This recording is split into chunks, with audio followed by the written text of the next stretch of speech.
Welcome everyone to the full champion guide of Viktor. I have a lot of history with Viktor. We go way back. He used to be one of my most played and most favorite champions in mid lane. And right now with the update, I thought it would be the perfect time to share all of Viktor's secrets. So starting off with champion identity. Who is Viktor? Viktor is a classic control mage with a very strong lane in the isolated 1v1.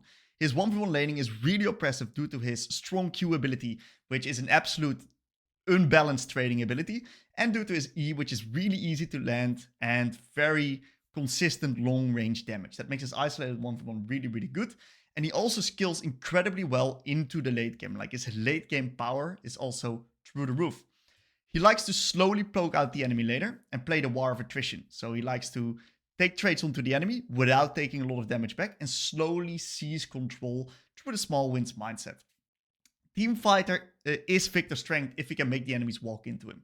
That's the way how Viktor wins the game. If he can play front to back team fights, the enemies are walking into him. It's really easy for him to get his damage off. That's how he wins games as Viktor. His control of choke points is really oppressive due to his W being an AoE ability that stuns people if they walk through it. E being an AoE ability that damages everyone that walks through it, including the aftershock. And R, which is also very much alike the W, a moving, damaging CC ability that also deals insane amount of damage for 6.5 seconds, let alone it can get extended now after the update. So the area control of this champion is absolutely insane. Hey guys, Coach Mysterious here, and I wanted to share with you guys that I'm a coach of the Mid Lane Academy. And for those that don't know, the Mid Lane Academy is a coaching program. It's your one-stop shop at becoming better as a mid laner. And over the past year, I've absolutely busted my balls and worked 60 plus hours per week to make this program the most valuable coaching program that you can get. Of course, this is in collaboration with Coach Curtis. And I just want to walk you guys through what you can get when you join up in this program right here. And the core of this program is the review sessions. We got a lot of review sessions lined up throughout the day. We got them daily set up, and I'm running a lot of these sessions here as well. I'm running 5 sessions in the MLA per week. You can see them all in the schedule. What else do we got in here? All of these reviews are getting uploaded to the website, in which that you can find all of the reviews previously done, and just the amounts of information in here is just absolutely insane. We also got ourselves a beautiful fundamental section in which that we go very deep on the fundamentals and the basics that you need to get better at the game. My favorite one is the advanced laning section, which I made myself and am currently still working on. Really proud of this one. And we also got some other stuff in live commentaries that we upload, resources that are always up on the website, including matchup hot seats. And we're always going to be keeping these guides from all of these champions updated and also adding new champions steadily. If you guys are interested, link's going to be in the description. Enjoy the rest of this video. So, if you want to be playing Viktor, this is what you can expect. A big part of your mental energy will be focused on the lane. This champion, you need to be able to win the isolated 1v1 because your kit is designed to do so. You are not that good in early game skirmishes and chaotic games. You're very vulnerable to enemy champions. And playing from behind, therefore, is just incredibly miserable for Viktor. So if we do not get ourselves going in the lane, we're going to struggle a lot. Because playing from behind, we don't really have the damage numbers to back us up. Like, we're a pretty stat-heavy, stat-checky champion. Another thing that you can expect is that some micro aspects of Viktor can feel very non-intuitive at first. And especially in the E needs some practice, the W needs some practice, the R needs some practice. The Q is pretty intuitive, luckily, but also has some micro tricks to it. We're going to be discussing all of these in the guide, of course. And a final thing to note, like, is you're really, really vulnerable to high threat team compositions. Like, that cannot be understated. If you play against a engage support, a Zac jungle, and a diver on mid, or like something in that regard, you're just gonna really, really struggle, and you really need to adapt your plan in general in the game to get used to those games. So to make Viktor work, you gotta have a good understanding of a lot of the lane and game fundamentals in general. He also teaches the game incredibly well because of all of these fundamentals being interconnected. You need to have really good understanding of trading, wave management, resets to bolster up your trading and put yourself in a good position. Matchup understanding goes a pretty long way. Threat assessment because you're super vulnerable. And because of that reason, also you're warding and leaning. The only fundamental that I would say is not that important on Viktor is like roaming. You're not really a roaming-oriented champion. But the others really make up for it. Viktor is so good at teaching the game because of the fact that you need all of these fundamentals. And if you do not manage to get yourself a lead or you manage to struggle, it's really easy for you to backtrack where you find these issues. So therefore, Viktor is a perfect champion to improve upon. Final thing to note is trading is probably the most important tool for Viktor in his kit. If you can take good quality trades, you can get lane control, and that's when you're really going to start to be enabled. I made a little bit of a power curve for you guys on Viktor to really highlight and understand where Viktor is going to be coming from. And I want to give a little bit of a note before we go into this. This is a little bit of a special curve, because if you look at, for example, Viktor versus like an early game skirmish at level 5, he's probably one of the worst champions in the game. The reason I put this power curve like this is because actually in the early game, he has a very strong isolated 1v1. In the lane, he is mega strong. Not in skirmishes and stuff like that, so don't try to play besides his identity. But if you play towards his identity, he's super strong. He really explodes whenever he gets his E upgrade. Usually you get it around level 7, because then you can have even more lane control, even more wave control, and it's going to be very hard for the enemies to match your power and in the lane. You become even stronger whenever you hit your Q upgrade, and even stronger when you hit your W upgrade, which slows on every bit of your abilities. And suddenly you got yourself a little bit of this kite-oriented and a little bit more CC-oriented champion as well, which also deals a fuck ton of damage in the meantime. After that, you get a little bit of a drop. Why? Because this is where Viktor is just in general really hard to play if you don't know what you're doing. You can also find yourself in positions where you do not really deal a lot of damage sometimes. You can see it right here. Viktor is very item reliant. If you are ahead of the curve, if you're ahead as Viktor, of course, it's going to go straight through the moon. If you're behind on Viktor, you're going to be walking all the way close to the line on the bottom right there, because it's going to be very hard for you to get back. But in general, what you do see is that at the end, you skill mega hard. Once you get about 4 or 5 items, that's when your damage just goes absolutely through the roof. One other thing to really mention, right, is that I also looked it up on Lolalytics. The curve of Viktor is very similar to what you will experience in game. Your own experience will be very much like this. And I really want you guys to understand that this is just a general framework. This does not really highlight Viktor specifics, because it really depends if you're ahead or behind. But it does paint a pretty decent picture of what you can be expecting whenever you're playing him. As for the runes, there's a lot of different iterations of Viktor runes that you can go. We're going to be starting off with the most classical Viktor rune page, which is the Airy into Resolve, actually. So why is this rune page so good? This is a rune page that really amplifies your already strong laning and really puts you in a position where you play towards your strengths. Airy, of course, because you're going to be hitting the enemies very frequently, bolstering up your lane, poking power, together with Scorch as well, making your lane damage very oppressive. And you go Shield Pass because it helps really good with your Q, because your Q2 also gets extra damage because of the Shield Pass. And Bone Plating, because it's the most accessible rune here in this tree. I reckon this is the most common rune page that you can take on Viktor. Instead of Shield Bash, if you don't think you're going to proc it because you're playing versus ranged champs, you can also go Overgrowth. That's completely fine. Same with theoretically Second Wind, but I reckon then there's better options for it.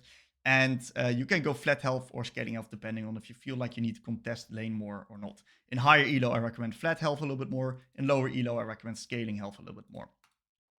The other rune page that you can take, which is then a rune page I would take in a little bit more higher range champions, which that you cannot really proc your Q2 or they have an easier time proccing off your bone plating. You can go the same Airy setup, but then you can go it with a precision secondary with either Legend Haste and Cut Down, or you can opt in for Cut Down plus Presence of Mind if you feel like you're running out of mana otherwise. Same situation, flat health or scaling health depending on what you feel you're going to be needing. You can also run a First Strike rune page. This is mainly taken in if you are going to be playing versus champs that you feel that you cannot really play into in the lane. You're going to be scaling up. It's a very nice gold efficient rune. You're going to be reaching your item spikes a lot easier, but your lane power definitely gets hurt because of it. You can opt in for either cookies or triple tonic. Triple tonic if you want to deal more damage. Cookies if you want to get a little bit more health and a little bit more lane sustain. Cosmic Insight is really good because of your reduced flash and TP cooldown, which is fantastic for Viktor because you're very vulnerable.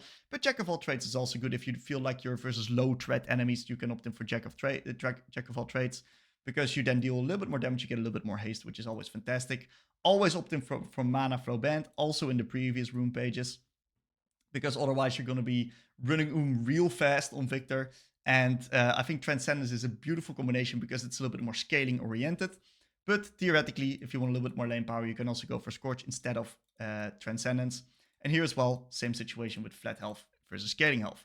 There's another very niche rune page that you can go onto Viktor, which is, in my opinion, really good versus champs that run D-Shield and want to contest you. Good examples are the Fizz. Fizz is a perfect example. Silas, potentially Yone, Akali. You can run Grasp. It's the same story as why people ran Grasp at Worlds 2024 this year. It helps you with more lane sustain. It's actually a very decent rune that gives you also a little bit of extra damage. Access to Bone Plating, which is good against these melees. Shield Bash, also extra damage. And here you can also opt in for Scorch or Transcendence, depending on what you think that you need. Usually, this is a little bit more of a lane-oriented setup as well, in which that I think Scorch does fit. That's what I would personally do. But once again, if you're in lower elo, right, scaling is usually a little bit better than the CDR and the early game power. Same with the health at the bottom. That's for the runes. As for the build is also very interesting. I'm going to be walking you guys through my thought process when building on Viktor. We're always going to be starting off with Dorans. It's the best starting item in my opinion. And as a first item, I go either Ludens or I go Blackfire. What's the idea behind this? Well, if I want to play burst-oriented, I go Ludens. And if I want to play a little bit more damage over time, DPS-oriented, I go Blackfire. So that, and the way I make that depend is how much AP do I have on my team. So if I have more AP champs on my team, burst is going to be a little bit less valuable. And also, what does the enemy team have for counter champs? Are they squishy? Are they tanky? Are they a little bit more tanky? I opt in for Blackfire. Are they very squishy and I've got very little other AP sources on my team? I'm going to go Ludens. That's the mindset in between these builds. For the second item, we're going to be following up on the same mindset, depending on which item you feel more valuable. If you want to be doing a little bit more damage over time or play against a lot of bruises or tanks, go Blackfire into Liandry's. A very solid double burn combination. If you feel like you can one-shot enemies and just nuke them 100-0 or they're very squishy, go Ludens into Shadowflame. What about Lichbane? Lichbane is a little bit of an oddball in this case. Well, Lichbane is a little bit of the best of both worlds. It gives you move speed, haste, damage, and a passive on your auto attack, which is really good on your Q2. And I think the Lichbane is a really good item if you are playing versus low-range bruisery comps, which are which do not really mandate you to buy Liandry's, but the move speed and the high AP gives you therefore a little bit more value compared to what the Liandry's would give you. So if the enemy's got a Nocturne jungle, a bit of a Camille top, and squishy bot side, right? I think Lichbane is a very, very good buy instead of the Shadowflame nor the Liandry's, because the move speed actually and the Q2 active is something that you're going to be using a lot. So that's my mindset. If I would be picking my most favorite build, it's either Blackfire Liandry's or either Ludens Lichbane, Blackfire Lichbane. Like the feeling of Lichbane, just it feels incredibly good, and it feels like it synergizes really good with Viktor. You can then round off your build in many different ways. Viktor really spikes at 2 items. 2 items, you become incredibly, incredibly strong. That's really when you start to be enabled, also with your augments. And after that, you can go defensive if you feel like you need it and you're either even or ahead, because you are still very, very vulnerable. But if you're a little bit behind or you feel like you need more damage, feel free to go in for either Void or Rabadons. Pretty classical build out situations for like basically any other champ. Sorks and Merc threats, right? What's the idea behind these? Generally, I would want to opt in for Sorks unless I need the MR because of certain matchups or because I'm otherwise too vulnerable to enemy engages or threats. Then Merc threat is definitely the buy to go to. I'd rather have you deal a little bit less damage and stay alive compared to like nuking people and just getting one shot as well. Refill pot is mandatory onto Viktor because we're going to be trading a lot, playing the War of Attrition, and this is going to help us a lot in the lane. Dark Seal is something you can buy, is a component you can buy if you get the gold value for it. The downside of Dark Seal is that you're going to delay your spike a little bit, but the benefit of Dark Seal is that if you get going on Viktor, which can sometimes be a little bit tough, you go real hard because you scale really nicely on AP. And it's also a good item to buy if you're playing versus like another mage in lane that you feel like you need the item for to actually seize control in the lane because the base stats are really high. Then you can also opt in for a Dark Shield. As for skill order on Viktor, we usually start with Q, then we put 2 points in E. This is the usual skill order. We start with Q because it's the most valuable and non-counterable, unbalanced trading ability in the game. You get a shield, you deal damage on 2 sources. Crazy situation, of course. So Q is usually the best start. And I will put 2 points in E because of the fact that getting the extra point in E helps us with the cooldown and extra damage. And it's really easy to land extra Pokemon to the enemies. And only then we go into W. W is not really an ability we use that often in the lane. And we max E first, then we max Q and W at the end. When it comes to the augments, I put an extra little table. I don't know the English word. Doesn't really matter. I put an extra little thing here for you guys to understand the max order. You always start with E to get your double ray and extra wave clear options. Then Q for the move speed you can proc a lot. Then W for the fact that you can slow the enemies, and then R to finish it off with. Very classical level up patterns. When it comes to summoner spells, right, you want to take flash every single game because you need the flexibility from the spell. You can do some nice little funky flash plays, of course, with the E and the R as well.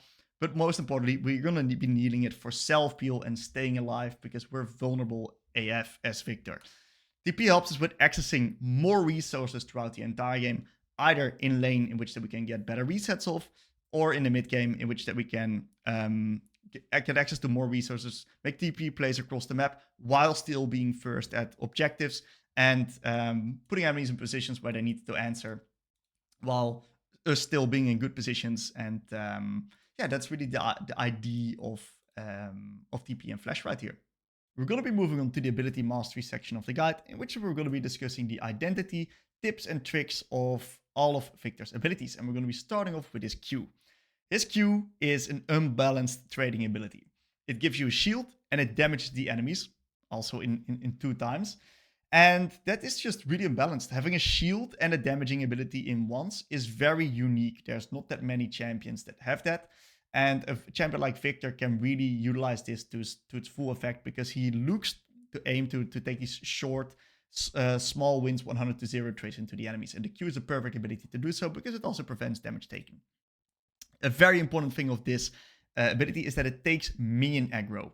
And a lot of people may be wondering, well, that's not good because you're going to get damaged. Well, most of the time it's actually a positive because if it takes minion aggro, you can then draw minions back to you, which is going to allow you to manage the wave a little bit better and a little bit more safe. So this is actually usually a good thing. And also because the minion aggro, if the enemies do not hit you back, the minion aggro will then get blocked out by your Q shield. So this is actually a really good thing and a very good tool to use in lane. Q2 can be sped up with a movement command. So if you just Q plus auto attack, what's going to happen is that it takes actually a pretty long time to get it off. And if you do a movement command in between, you can speed up the cast time of the Q2, which makes the overall cast time of the entire ability shorter, means you deal more damage in a short amount of time, and can also then input more movement commands afterwards.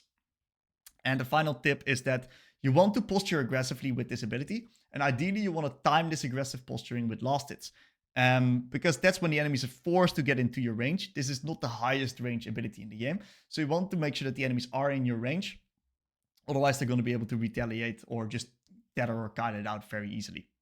Alright, so I'm going to be walking you guys through an example in which that we look at the early lane purely focused on Q usage. And in this example, I'm versing off against a very strong Orianna player. It's the Jor, known for playing in the LEC. And this guy, he beats the crap out of me.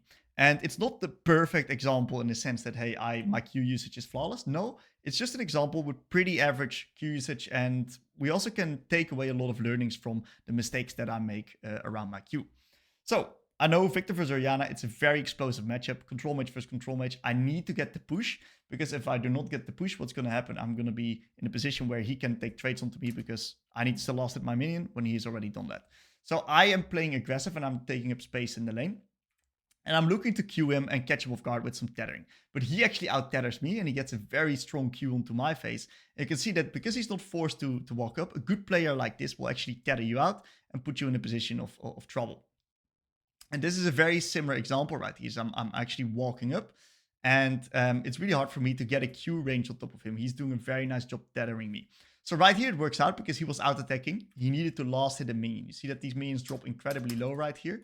This minion drops low. So he's forced to walk up, and that then allows me to also walk up and land the Q onto him. You see now that the minions all re-aggro. You see it because of the little indicator on top of their head. And what it actually happens is that then the minions get closer towards my side, and it's incredibly good for me because I get now access towards more minions. And it allows me to, once again, for example, dodge out on this cube. Because if these minions are all the way deeper right here, I am not able to dodge out on this Q. So the aggro of this Q ability is super good, because it makes it so much easier for me to manage the wave. And now I actually got myself a slow push into the Orianna, which puts me in a fantastic position. You can see this next Q, right, was very nicely timed. Coming up, my aggression was very nicely timed with him losting that minion. So that puts us in a really good position. I think this is a trade that I shouldn't really take. I got no Q, I got no shield, and therefore he can actually like hurt me pretty badly. And right here, I'm too late with my aggression onto this creep. And because my aggression was too late, he can get a free Q onto me. Once again, he's outspacing me pretty decently. This guy is, he's just clapping me in the lane so far. It is what it is. Sometimes that happens. And right here, I try to be smart and think he's going to harass me with his QW. But he actually is much smarter than me. And he holds onto his QW.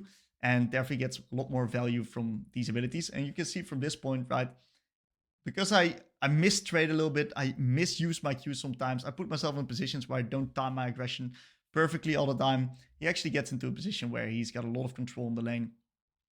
And I get ganked by Shaco, and we all know what's going to happen after this one. Not a pretty game. I do win it, but it's fully up to my team. Thank you, team, for carrying me in this one. Next up, we got Viktors W, and this is a pretty non-intuitive ability for a lot of players.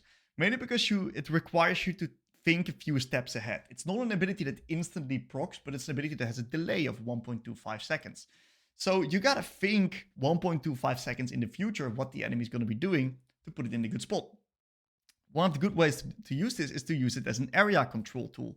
So you think that enemies are going to walk through the area, you're going to put your W down preemptively and prevent them from doing so. It's also going to be a self-beating ability. If you play against a lot of melees, a Pantheon, a Fizz, a Silas, whatever, right? They want to get on top of you, they want to fight you. And you can use this W on top of yourself to prevent them from meleeing with you. You can also use it to all in the enemies. If they get too close to you and you feel like you can take a big trade onto them, especially with your R, fantastic. Use it to all in, use it to CC them, get your damage off, because it's really easy to land your skill shots in your E, and your R is also a little bit of a skill shot, not really, but a bit, onto them. And the final thing you do is you can manage waves rather easily with your W, because of the fact that it also stuns minions, and that's a very cool thing. So let's take a look at a few examples right here. The first thing is that we're going to be freezing our wave with a W. We see that the Fizz is really low. I TP back from the lane, and I want to freeze this wave because I want to prevent this guy from getting a free reset off and then having the wave bounce back into him. So I use my W to freeze the minions and prevent the damage taken. And I then kite them out. I cancel his reset. And what you then see is that I'm in this amazing position where I can deny him a lot of minions afterwards. So you can freeze the wave with your W. You can also use it in different situations. Another way to use your W is for self-peel. So Fizz in this case ults me, and I know that he's going to jump on top of me. I've got my Lulu hovering, so I'm chilling. I'm not in any type of scary position. But I do want to preemptively put my W in a position where I think he's going to be. So I also put it in a position where he cannot really escape that easily, because my Lulu, I know she's there. So I think he's going to trade onto me, and then he wants to escape. If I would be alone and Lulu would not be here, I would place it behind me in my own escape path to prevent Fizz from chasing me. But because I place it right there, it makes it really hard for Fizz to escape. And yeah, of course, he also gets some backup, so it doesn't in the end work out perfectly. But the ID is what counts. And another example right here is where you see area control. As you can see on the minimap, we see that Fizz is trying to enter from a roam top into the lane right here, and these minions are dying in a turret. I want to prevent him getting all of the XP for free. I want him to invest a little bit. So I W in his nice choke point, which forces him to use E, and it allows me to get a nice little bit of chunk. Nice 300 damage, 400 damage on top of his face. Because of that really good E, blowing out his own E, and eventually it puts us in a position where we actually win this skirmish. Also because I baited out Fizz's E on me, you know. I'm joking, of course. But yeah, that's basically the Viktor W basics that you need to know. We're going to go a little bit more detail in some other sequences in the mid game.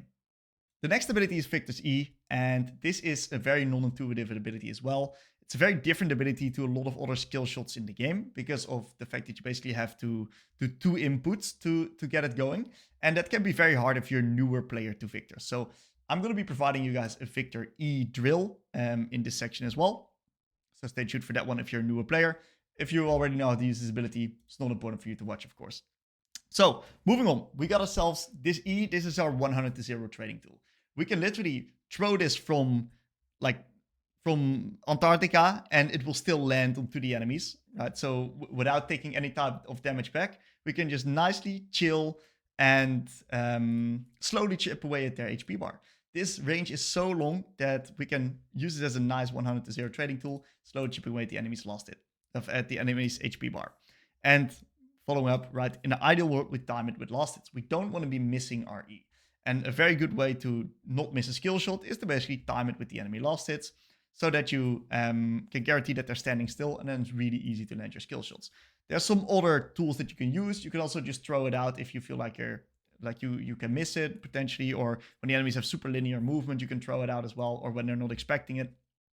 But just make sure that you hit on average about 80% of your E's in lane. If you land 4 out of 5 E's in lane, you're fine. If you're going to be missing, like if you're only going to be landing 3 out of 5, you got to do some investigation on why you're missing them, and you got to do some research because that's unacceptable. High value E's are a thing. This is also your tool to manage waves. So what you can do is you can hit the minions plus the enemies with your E, and that's going to put you in a position where you can manage your wave states a little bit better. And that's definitely a type of abilities that you want to be looking out for with this ability. The final thing to note is that the E grants vision. A lot of people don't notice. I got a few questions of this one today in the Discord in my coaching program, and people just ask themselves the question, hey, how comes I cannot walk in there? Well, I say you can walk in there. You just have to E first so you know that the enemies are there or not, right? Because face checking as Viktor as a range champion into melees, it's just not that good. So yeah, that's the E to face check. You can use this E to face check, and it's going to make it a lot easier for you to traverse the map while being safe.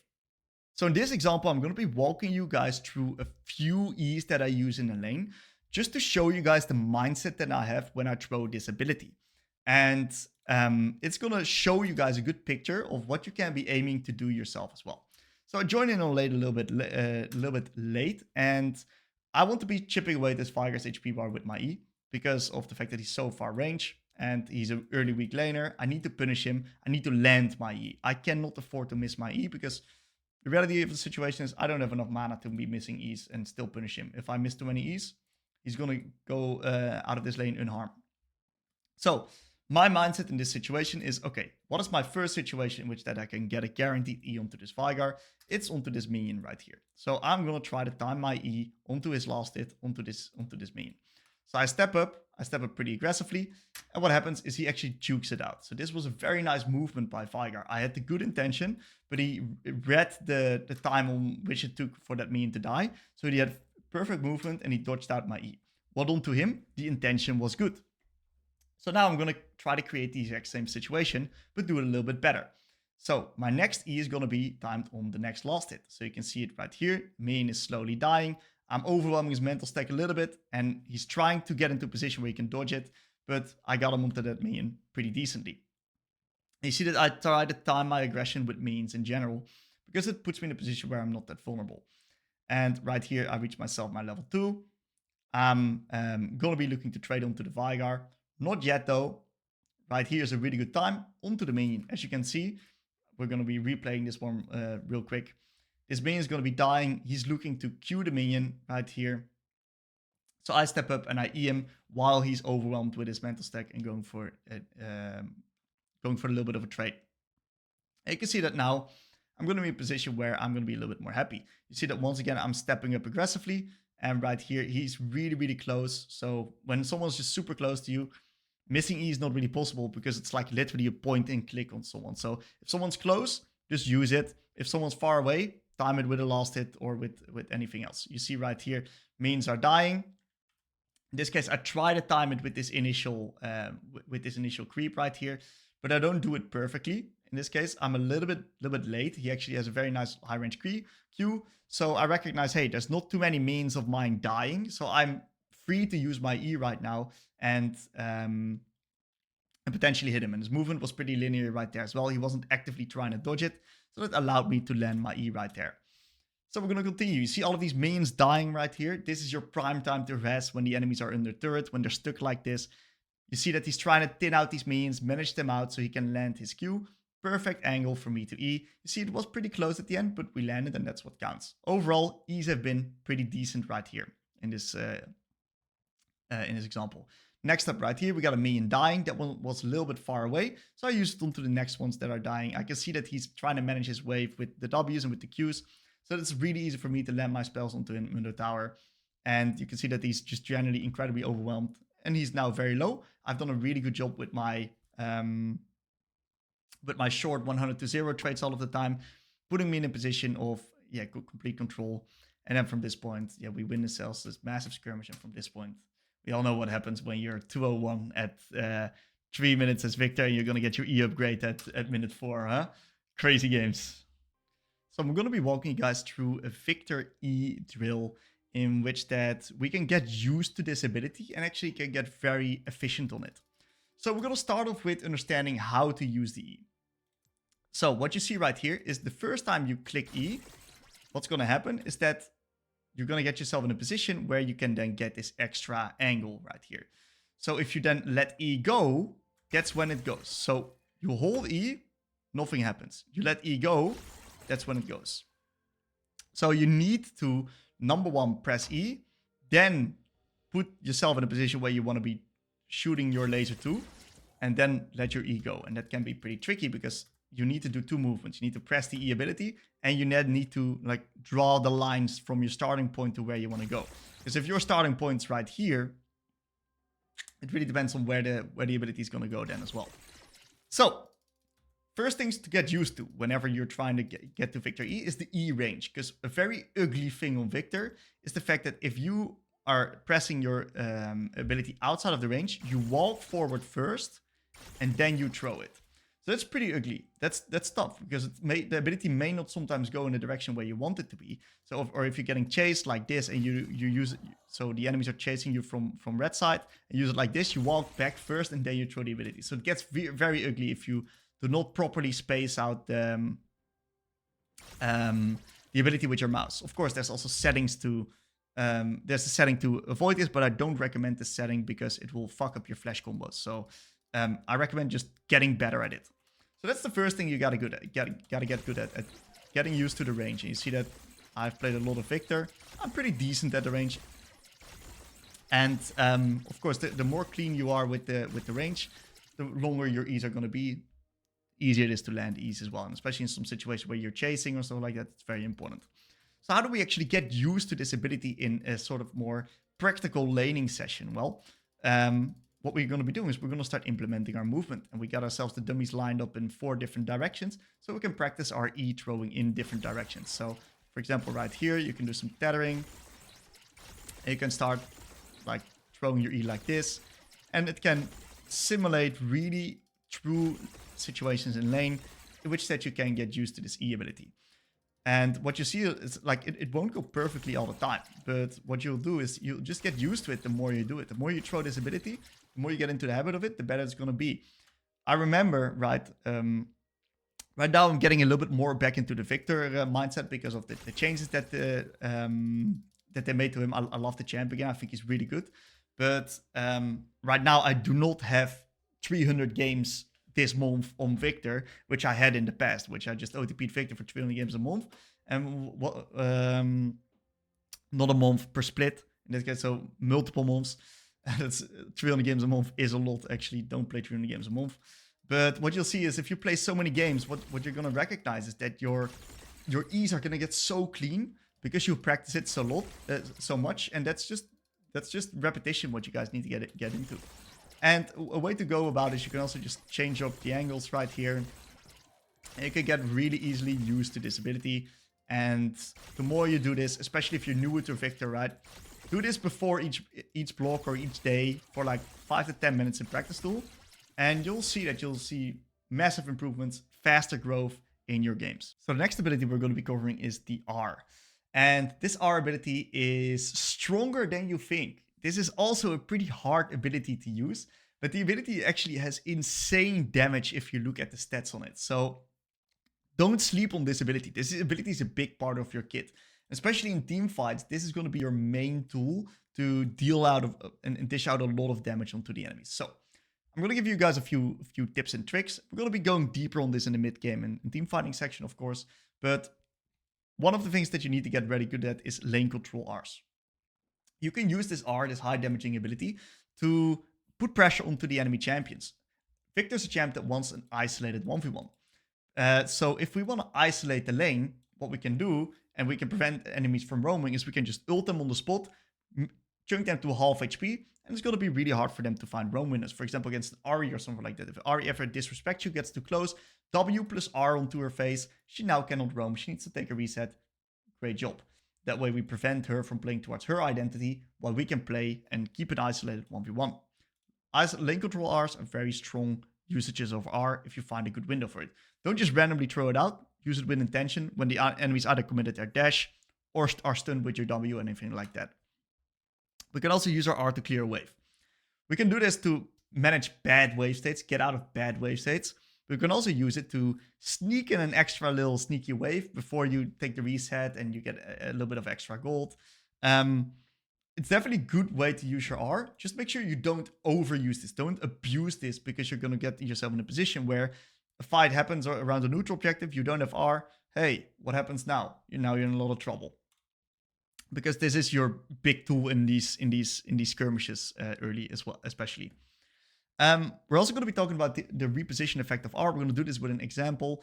And you can also, this R also cancels channel. It's a mini silence for 0.1 second or something like that.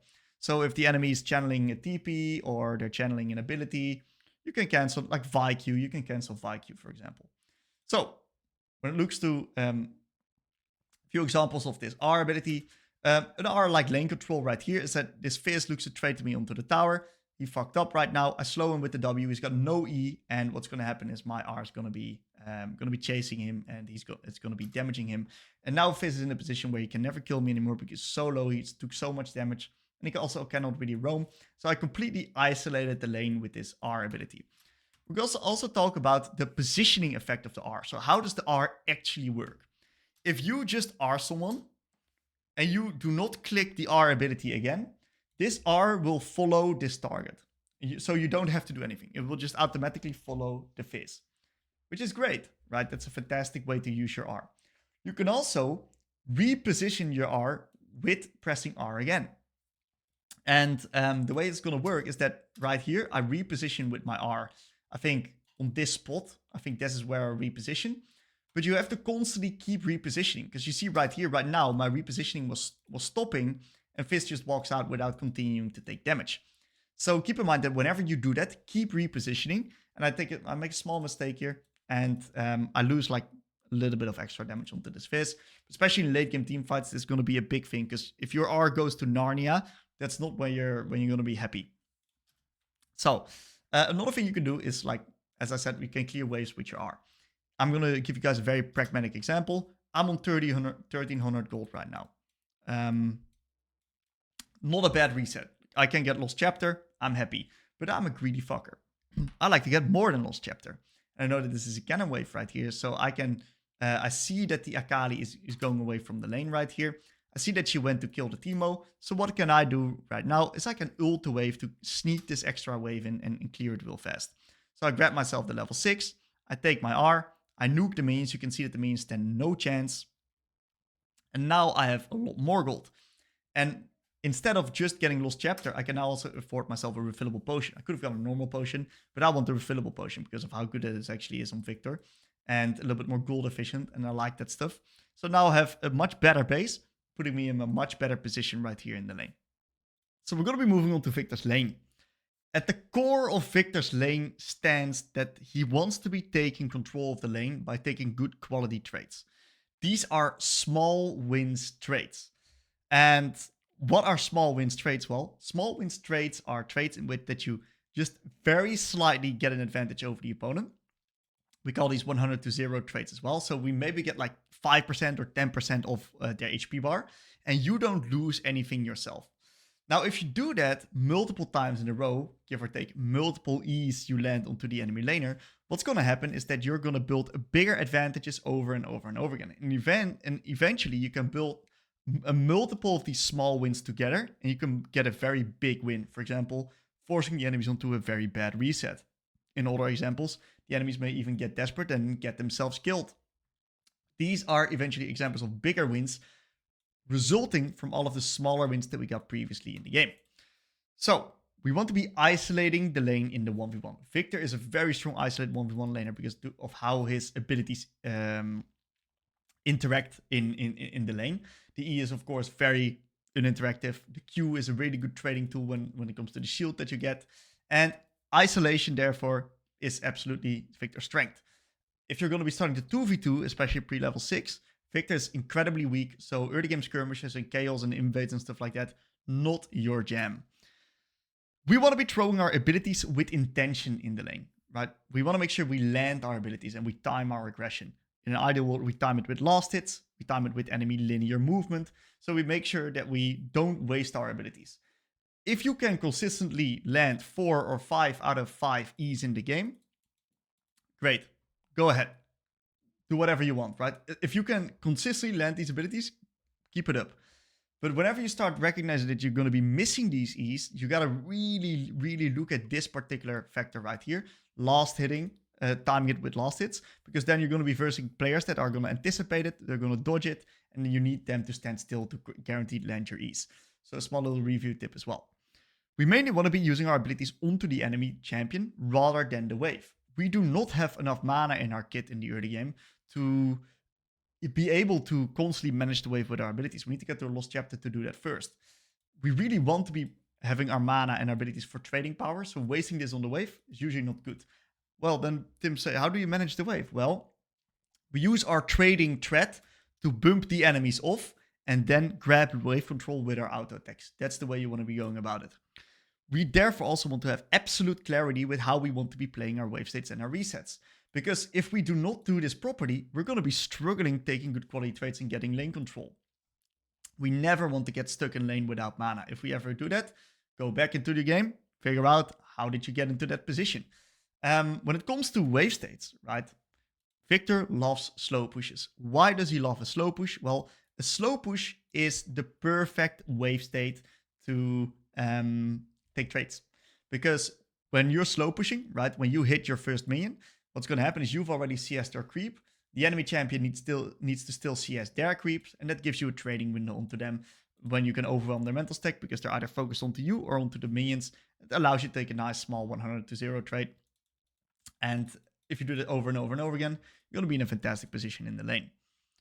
Viktor is vulnerable. Viktor has a lot of problems when it comes to threat assessment, right? He is very vulnerable to gank threat, and especially champs that can get on top of him. So to minimize our the threat that we're under, we really want to ward and lean towards the side of our jungle, because that's going to be putting us in a position where we can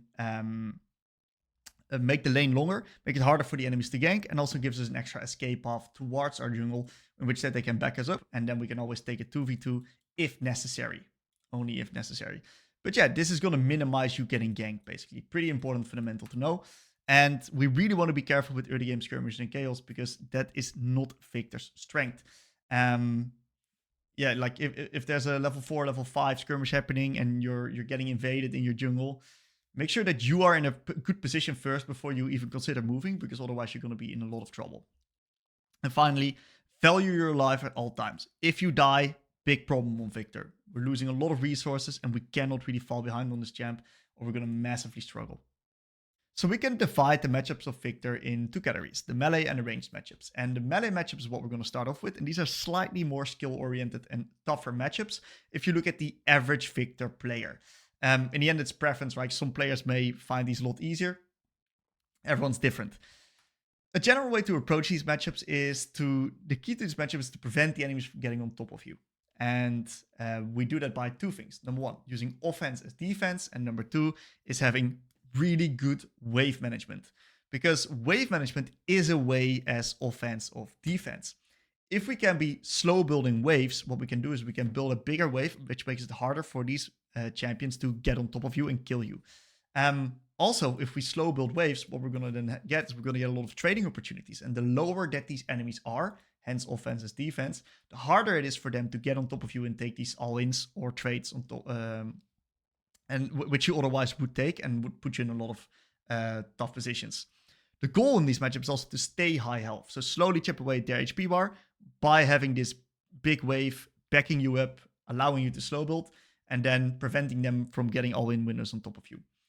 Another key thing to keep in mind in these matchups is understanding when you need to crash the wave. Whenever you're slow building waves, you want to always ask yourself the question, what's the last wave I can slow build and when is the wave going to be crashing? Because we want to prevent an enemy from freezing the wave outside of their turret. That's like worst case scenario. We really want to prioritize staying alive in these lanes, even if your wave state's fucked sometimes because you're going to make some mistakes or you get ganked or whatever. Just make sure you stay alive, reset, come back to the lane. It's okay to lose to lose a few minions here and there. But make sure that you don't die, because if you start falling behind like that, it's going to snowball real quickly. Bone plating in these melee matchups has insane value because the resolve tree does synergize really well with the kit of Viktor. And one of the key abilities to get good at in these lanes is R usage. We can use that for lane control and wave control. Don't hesitate to just R the enemy if you can chunk them to 50% of HP, because once again, offensive defense prevents an all-in winner of them. If you play against roaming assassins, the lower they are, the harder it is for them to roam. You can also help yourself with an R to, for example, get yourself onto a reset, or it can help you with preventing an enemy freeze if you need a crash. Other key abilities are to use our Q, because the shield can help you win trades if they jump onto you. W, because the W is an ability, but most of these melee champs have dashes in one way or another. If you're really good at anticipating that or using your W in a good way, you can put yourself in positions where you can actually win trades even if they get on top of you. So ability usage, like an understanding of Viktor's kit, is going to be very important for these matchups.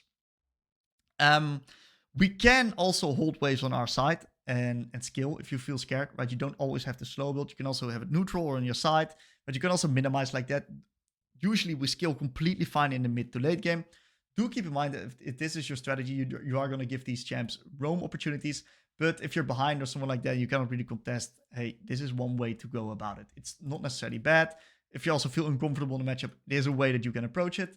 But in the end, I do recommend just looking for these slow builds because it's going to give you the most bang for your buck. Let's take a look at a few examples here. So as our first example, we're going to be taking a look at a pretty classical Viktor versus Akali lane. And this is a pretty classical melee matchup. And first, this matchup, there's multiple ways that we can approach it. We can play for first strike. We can play a little bit more scaling because she's going to be running D-Shield second wind. So trading into her is going to be pretty tricky. But I decided to opt in for Airy and Resolve with bone plating and shield bash because I want a little bit more laning power, a little bit more lane control.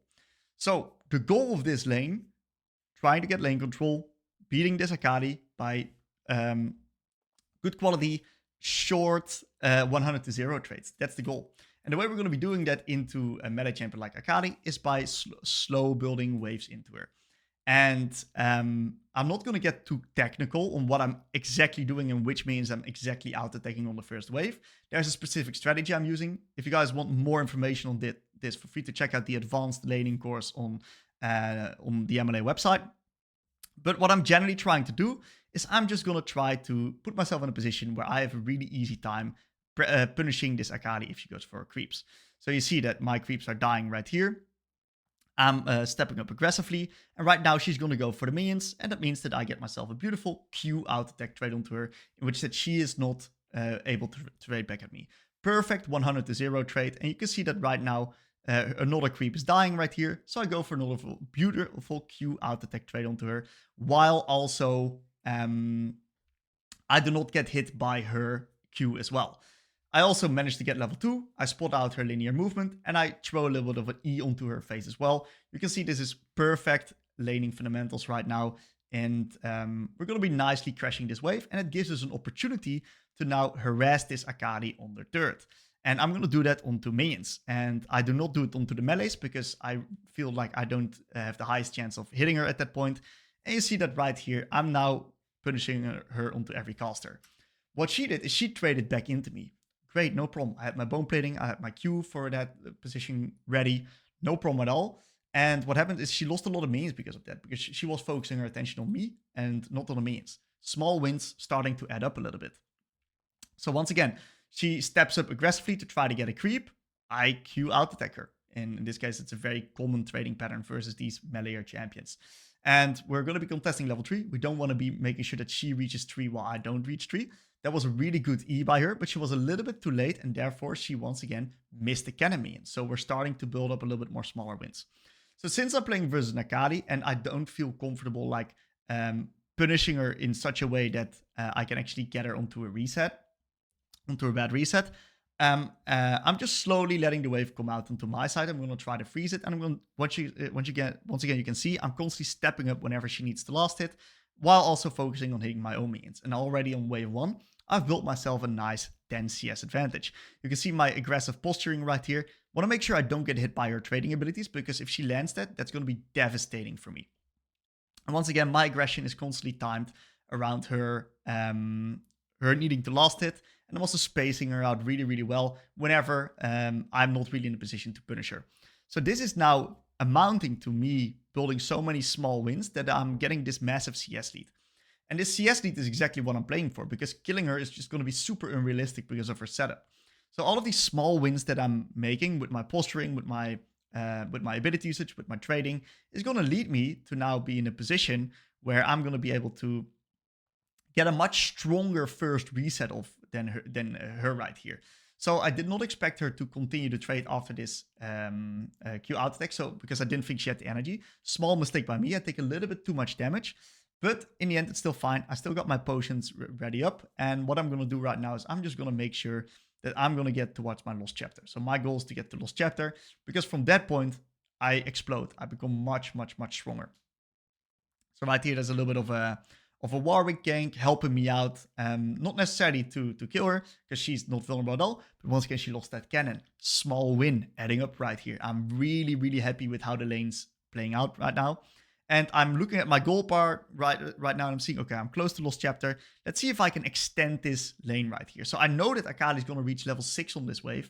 And so I'm going to be standing really far back, because I do not want her to all in me right now. That's the only chance I have to lose the lane, is if she kills me in this particular wave, where I actually die to her level 6 timer. So I'm just nicely making sure I do not take any damage. And I'm just chilling here, making sure that she does not get a single window to all in me. I've got bone plating, so in this case, I'm completely fine. She's too low to dive me on the turret. So I'm respecting her here, giving her the crash, no problem at all, because I know that I already had so many more of these small wins into her that I'm just really happy finishing off the lane right here. So there's a little bit of a play happening on the top side, and that is a little bit unfortunate, because Akali now does have the opportunity to move there. I cannot really do anything about that as Viktor. And that's okay. So I'm just going to reach myself my nice level 6 right here onto the minions, ulting the wave, because I'm looking to isolate the lane anyway. And that puts me now in a position where I get myself a beautiful reset onto my lost chapter plus refillable potion. If you look at the CS department, right, massive difference. 27 CS. Yes, she got a kill, but it still means that I'm about 200, 300 gold up in this first base. And that's enough for me to start snowballing this lane from this point. So what I'm going to do right now is I'm going to recognize, hey, I'm getting close to my E upgrade. And that's really what I'm playing for right here. And I'm going to try to continue slow trading onto her. She's got no potions. Very important thing to recognize is that my Akali, my lane opponent, has no potions. So every bit of damage that I'm going to be landing on top of her is going to be basically sticking to her. Like, yes, she has the second with D shield, but my burst is getting higher. She's going to be regenerating less and less and less. So I'm now in this fantastic position where I can start affording to use a little bit more abilities onto the wave, because I've got enough mana regeneration in my mana flow band and Lost Chapter combination that I'm going to be completely fine. So my goal is to try to get towards my E upgrade right now. As you can see, I'm warding and leaning right here towards bot side. I didn't really expect my Warwick to go to top side, but I didn't really scan properly. I should have recognized, hey, this guy is actually going to be clearing up top to the grubbies right there. So I could have done a little bit better job.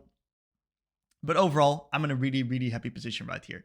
So I'm just standing my ground with my trades. And right now my Warwick is actually here to help me off with a gank.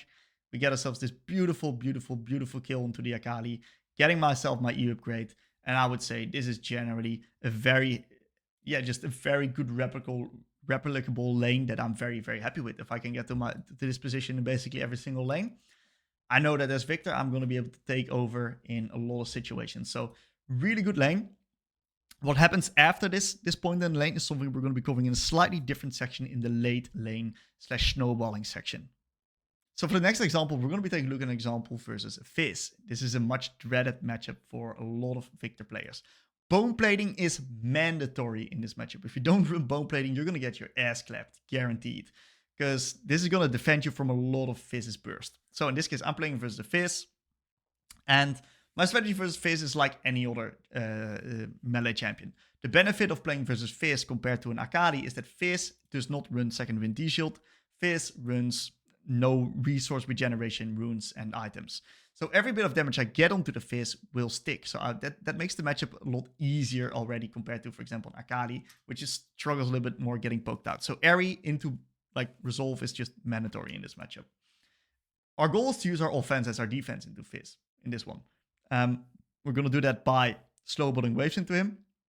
And of course, getting good quality trades.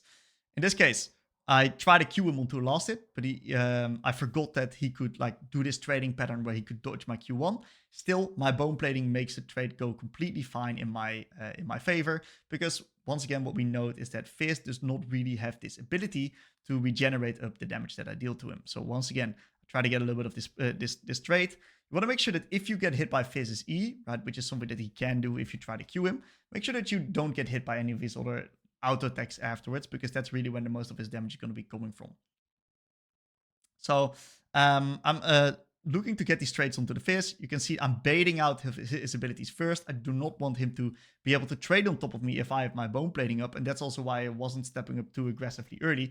He was reaching the level 2 first, and all of these E's that he did put him now in a position where he actually pushed the wave a lot. And now usually I would look to slow bolt into this Fizz, but what he did is he actually pushed the wave into me. And he doesn't really have any tools to unpush the wave as Fizz, so I'm actually holding the wave a little bit more on my side. Not necessarily as a defensive manner, but more as an offensive manner, because the more he gets close to me to get this wave in, the more damage I can actually deal to him. So I kind of fuck up my wave hold. I'm going to be honest, it was just the first game of the day. So I make a pretty big mistake here, and I give this Fizz a pretty big angle back into the lane. That's fine. No problem at all. We can still just slow build this wave. We're going to be popping our potions. Make sure that we're always outside of kill threat. We got our bone plating coming back up. You can see right now that Fizz only has 6 CS because he was so focused on trading onto me and getting the wave in. Which makes sense, right? He didn't make a big mistake when it comes to the wave management, except for level 1. Anyway, we're going to be getting the wave into Fizz, and we're going to be looking to poke him down so we can actually zone him off the minions in our turret. You can see I'm building the biggest wave possible. I've got my bone plating up. It's absolutely impossible for Fizz to now get on top of me. I'm a little bit patient with my E, because if he dodges my E, that's a lot of damage that I actually lose. So right here he's standing AFK, or I don't know what he's looking in the bot side, river skirmish or something like that. And that allows me to land a nice little extra free E. I'm going to be looking to punish this Fizz right here under the turret, mainly because of the fact that he's very, very low. And if I can like zone him off to these minions right here, after all of these small wins trade, I can make all of these small wins a really big win right here. And that would put me in a position of full control in the lane. So in this case, my Diana is helping me by taxing me a lot. I don't want her to tax my stuff, so I have to E there, unfortunately. What we see right now is that Fizz is actually still in the lane. It would be awesome if I still had E here. So yeah, it is what it is, right? So my goal is to just try to prevent him from getting all of these minions. And even though I'm not necessarily killing the Fizz, it's no problem, because look at how many minions that he's actually losing. I'm 29 CS to him having 8 CS. And that's just because I'm timing my aggression well into the last hits. And he therefore is in a position where he's just dropping a lot of creeps. So really good offense, defense, small wins, mindset trade, staying healthy, preventing him from getting on top of me, putting me in this good position in the lane. So enemy Emilio shows up. My Lulu is a bot. I just give respect, right? It's fine. I don't want to get myself killed. No need to take any type of risks. I'll just take a reset. I'm in a good position anyway. And right now I'm just going to be buying my items. And let's continue this this lane domination onto the Fizz. So my Diana is getting invaded by Wukong. Hey, honestly, sucks for her, dude. Like, it is what it is. I'm just going to be freezing my wave. I'm going to be trying to play in the isolated 1v1. I cannot really help the Diana there. I nicely cancel Fizz's reset. And it's really good for me, because that puts me now in a position where I can freeze this next wave. I can deny her some minions when he's actually resetting and forcing out this TP. So honestly, not a bad sequence for me at all. I'm in a pretty happy position here. And we're now going to be rinse and repeating this. So pretty bad E right there. It is what it is, but I'm just going to be nicely catching this wave in the tower. And my goal is to build a slow build again. I can just nicely slow build the waves from this point. Really good high value E. You saw a very good high value E right here, in which that I hit 2 of the minions and the Fizz. So that was a fantastic trade. And I reached my level 6 right here. So I can now go for a nice lane control R, which, if you look at Fizz, her health bar, she's now popping her final potion. So she will never ever be able in a position where she can now pressure me right here. Because he's so low. I don't know if Fizz is a he or she, by the way. I'm so sorry. But because he's so low, he's now in a lot of trouble. So once again, I'm going to be slow building right here, because I want to be in a position where I can actually pressure this Fizz in the tower. So Fizz took the plants, and I got to respect Fizz a little bit. He's the level 6. So I do not feel comfortable harassing him under turret, mainly because of the fact that he can just ult me and kill me like that. And I don't really want to be blowing my flash like that as well. So I'm just respecting him right here, waiting for my team to cover me. Right now, I've got my Lulu covering me because she came off a reset of bot. And I'm actually baiting the Fizz R. So I bait the Fizz R with my Lulu around me here. And I'm actually thinking, hey, I can probably take an even better trade into the Fizz right now. So unfortunately, the enemy Wukong is here as well. And they actually get a really good, really nasty collapse onto my Lulu. So unfortunately, I kind of baited my Lulu into death there. But the initial intention was good. It's just a little bit unfortunate that it didn't really work out. So I'm now just going to be collecting these minions in the tower. We see that Fizz actually stayed. He didn't go for a reset. That's because of the fact that Diana was invading the Wukong. And yeah, like we cannot really do something about it as Viktor. Unfortunately, we cannot really move. So I'm just staying right here in mid. And now my Lulu is once again helping me here with the slow build. And what we can do now is we can actually stay, because we recognize, hey, the Fizz is low. So what we can do is we can actually stay in the lane and keep putting this pressure onto the Fizz. Because why would I reset right now if Fizz is actually the one that's in trouble? Because if I reset, he can also get a free reset himself. And then we're in this position where he gets more value from the reset than I do. So I'm happy just staying in lane. My Lulu is hovering me right here. We solo kill the Fizz. She solo kills the Fizz. And now this Fizz is fucked, right? It's just over. It's over. He's a full level down, right? If you look at stats, he's like, what is it? 30 CS down as well. It's a disaster from this point. Like, he doesn't really come back anymore as a Fizz player, especially since I've got the bone plating to back me up. I can now get insane items from my reset. So this puts me in this position of full control in the isolated lane. That eventually leads to us, winning the game at like, what is it, minute 20. So really easy, straightforward game from this point. So when it comes to ranged matchups, these are skill-oriented / slightly favorable matchups. The goal in these matchups is to get the slow push and create favorable trading windows. It is very important that we slow push into them, because if they get the push into us, they can create favorable trading windows into us. So you want to be very careful with that. the way we can do that, right, is we can do that by numerous different things. We can do that by, of course, pushing the enemies away with your Q threat, so you prevent them from out-attacking the wave, otherwise they're going to get traded upon. You can also use the Q re-aggro to draw the minions a little bit closer towards your side. You can also look for high-value E's in the sense that you hit both the wave and the enemies with your E, and therefore you can get a lot of value from your spells. Your main spells you're going to be using is your E and your Q spells in these range matchups. Clean spacing is very important for these matchups. It is actually really, really, really important because of the fact that if you stand too far away, it's going to be hard for you to pressure them, and you're going to give them a lot of access to the minions and the lane in general. Well, if you're standing too close, you're actually going to get yourself hit, and you don't really want to get hit first these matchups. You want to like try to trade 100 to 0. Your main abilities that you're going to be using in these matchups is going to be your E and your Q1. Landing your Q2 is going to be quite rare because of these champs also being ranged. So the fact that they give you an out attack range is something that it will happen occasionally, but not all that often.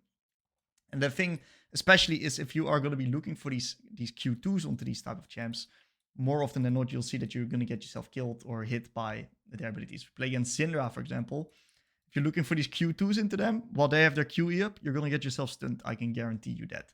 So let's take a look at how we approach these type of matchups. So in this game, we're going to be playing Viktor versus Veigar. And this is a matchup that is, of course, pretty favorable for Viktor because of the fact that Veigar isn't the strongest early game champ. So you can really express yourself and in your strong early laning as Viktor. And our idea in this matchup is to try to get the slow push into this Veigar so we can actually harass him onto his last hits, take up space in the lane, and make him sweat a little bit because we are the much stronger early laner. We want to pressure this Veigar. So one of the things to note is that I'm also playing versus a Nunu. Nunu is, of course, a really high threat ganking jungle. And that means that I've got to find this balance between staying safe while still pressuring this Veigar. And this is going to be a very classical solo queue example because of the fact that the game is, of course, shit chaotic, right? And that makes it fun. So I know that I've got some vision topside. So that means that I want to be leaning topside. Like I want to still get the push into Veigar to pressure him. And I want to be leaning topside to make sure that I'm safe and I can at least respond to a Nunu gank.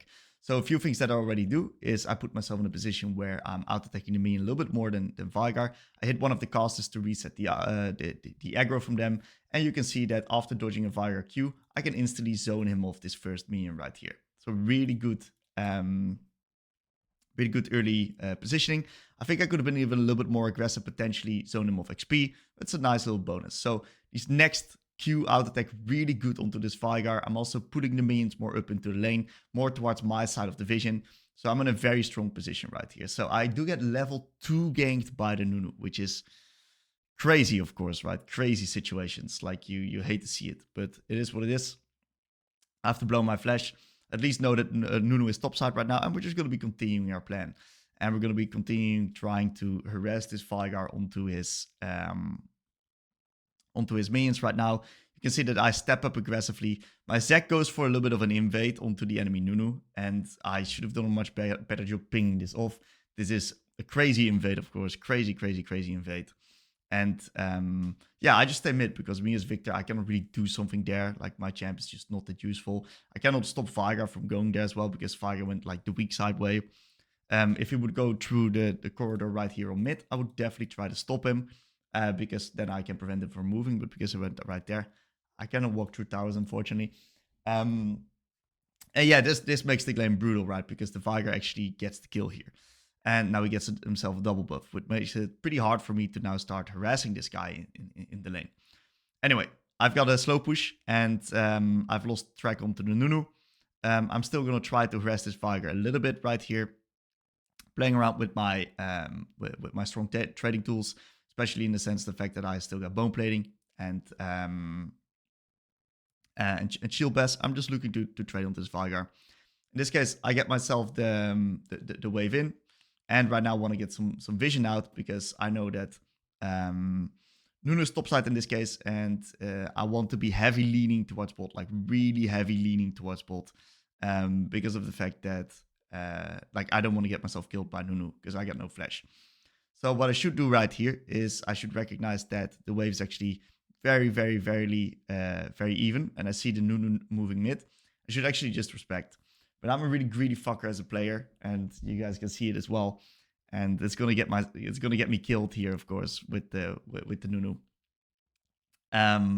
Putting myself in a pretty awkward position. So I let the wave be a little bit more neutral right here. So I do a pretty good job here in the wave management. I do just disregard the threat of the Veigar cage plus the Nunu snowball, and I get myself killed. So really bad dev. This was a very good example of what not to do in when it comes to threat assessment. I ticked off all the boxes with warding and leading and stuff like that, but actually respecting the Nunu and respecting the champion itself was a little bit, yeah, I just fucked up in that regard. Anyway, right, lane's going to be a little bit harder right now because Veigar's got himself 2 kills, but that still doesn't mean that we're going to be like doing something else. No, we're going to still stay to our game plan in trying to slowly chip away at Veigar's HP bar with small win trades. And that means that we're going to be slow pushing this wave right here. And I'm already putting myself in a position to make it hard for Veigar to get access to these mains for free. I'm actively tethering out and baiting out his abilities. You can see what I'm doing right here. I'm dancing in his Q and E range right here. Really good tethering and very good E usage whenever he was not expecting it. You see, I also dodged that Q right there from the Veigar. Baiting it out, tethering it out, and that gives me potential to move into him. I don't know, I misclick and I get hit by his W, but the rest was really good. And see that I'm putting a lot of pressure onto Veigar with this slow build. This is why slow build is so incredibly good into these type of champs, because you can pressure them. And it's really hard for them to get on top of you as well. So one of the things I trolled with is this E. This E was way too sloppy. I tried to skill check the Veigar right here, but because it's max range, it's really hard to do so. I think I should have held onto it for pressure, and then I could have potentially arrested him onto any of these next creeps dying. In this case, yeah, I slightly missed the opportunity. Also, what I try to do is I try to make sure that this wave crashes. I don't want to really build up another wave, mainly because of the fact that I'm going to be in a very vulnerable position with the Nunu. And as you can see, if I would not have crashed this wave with this E right here, what would have happened is I would have got myself ganked onto another Nunu gank right here, with the wave state being very slow pushing. So I'm going to be warding heavily on top side because my jungle is going to be there. So I'm going to be able to be safe versus the Nunu. I proc myself a nice little E onto the Veigar. And we're just going to be rinse and repeating this situation. You see that it becomes very hard for me to actually harass this Veigar well, because of the fact that I'm under so much gank threat due to the enemy jungle here as well. And in this case, what actually happens is I kind of fuck up my E again. As you can see, my E's are pretty sloppy here in this lane. I'm not properly timing it with last hits. I can definitely do a much better job on that. And this is what you're going to see a lot in your games as well, right? It's not uncommon that I sometimes get sloppy with it as well. So let's talk about the thought process right here. I know that I really want to like be pressuring this Veigar, so I'm just really happy going for an W into R, getting myself like a little bit of damage off onto this Veigar. I know that Nunu's resetting, so I'm happy with a pushing wave set like this. And this was a really good E onto the last hit. You could see right now I'm in full lane control. I've isolated the lane. I know Nunu is not in a position to gank me. And this is right prime time harassing window right here under the tower. Another beautiful E, timing it with Veigar standing still right there. And this puts me in a position where I can really just put a lot of pressure onto this Veigar. Very nice high value E. Also preventing his window to hit me on my last hit. So this was a beautiful counter of his training window. Fighting myself a small win straight into him. And you can see that Veigar is now struggling. So this is a situation that you guys are going to be in a lot, right? And this is why I think this vault is so good to highlight right here. We've taken all of these small wins right now. Small wins, small wins, small wins, small wins have been adding up, stacking up together. And what we're going to do right now, I misclicked, but it's okay, is we're going to try to understand how we can make all of these small wins into a bigger win. And as we can see right now, I'm super high in HP. He's lower in HP. How can we make sure that this HP advantage translates into a bigger win? So there's many different ways that you can do it. You can poke someone on the tower continuously. In this case, I'm playing versus a Nunu. How can I really pressure this Veigar? By forcing him onto a bad reset. Like killing him is not really up to me. I'm still a Viktor. So it's really up to him if he wants to die or not. Like I'm not a Zed. So my goal in this situation is to force this Veigar onto a bad reset. That's my goal. It's a really important goal to have. because this is going to be your most important tool to get enemies like behind. So what I do is I sit in the Fog of War, and this is a very smart trick because Veigar also sees that I'm low on mana, and he may think, oh, Viktor's reset. I can now punish him, right? So what he's going to do is he can punish me by hard pushing this wave and getting the free reset himself, like, which is beneficial for him because he's lower on resources, of course. So I sit in the Fog of War nicely, wait patiently right here. I wait for him to use his abilities and his out attacks on the wave. Boom, I show up. And now he's fucked because the wave's now pushing into me. And that means that I'm going to be able to play on the long lane. And when I play on the long lane like that, Veigar's forced to step up to get his creeps. And if he doesn't do that, what's going to happen is he's going to be putting himself in a position where he's losing a lot of minions. Bigger wins for me. And if he does decide to walk up and try to get the creeps, I can look to harass him a little bit more. So in this case, I'm trying to make Zek gank him right here. I'm setting up a gank with Zek. So I'm walking towards the bot side of the lane, pushing Veigar a little bit more up. Zek goes for the gank, but he has some very clean movement. So well played to Veigar for dodging out onto these abilities. But still, he's still fucked because look at the wave state, right? That's what I've set up by going into Fork. We're now turning all of these smaller wins into this bigger win right here onto the Veigar. He cannot really reset because he's going to lose a full cannon wave, which is an insane amount of experience. So beautiful little E right here to set it up with the last hit. Yes, we get hit by his Q ability as well, but that's completely fine. And you can see that he's in a lot of trouble right now because he's losing minions, he's bleeding minions, he cannot really take a reset. And therefore, I'm in just a mess position. And they always go for the cannon, man. Like, they always go for the cannon. So he goes for the cannon right here. I just EQ flash. And do I deny him the cannon? That's a real question. I absolutely deny him the cannon as well. So we turned all of these smaller wins into a bigger win. And this is really what Viktor's all about, right? Understanding that you can turn all of these smaller wins into a bigger win. We also escaped from the Nunu gank. And now we got ourselves in this beautiful position where we're actually struggling a little bit in the lane because of a lot of factors going around. Now we do have our E upgrade.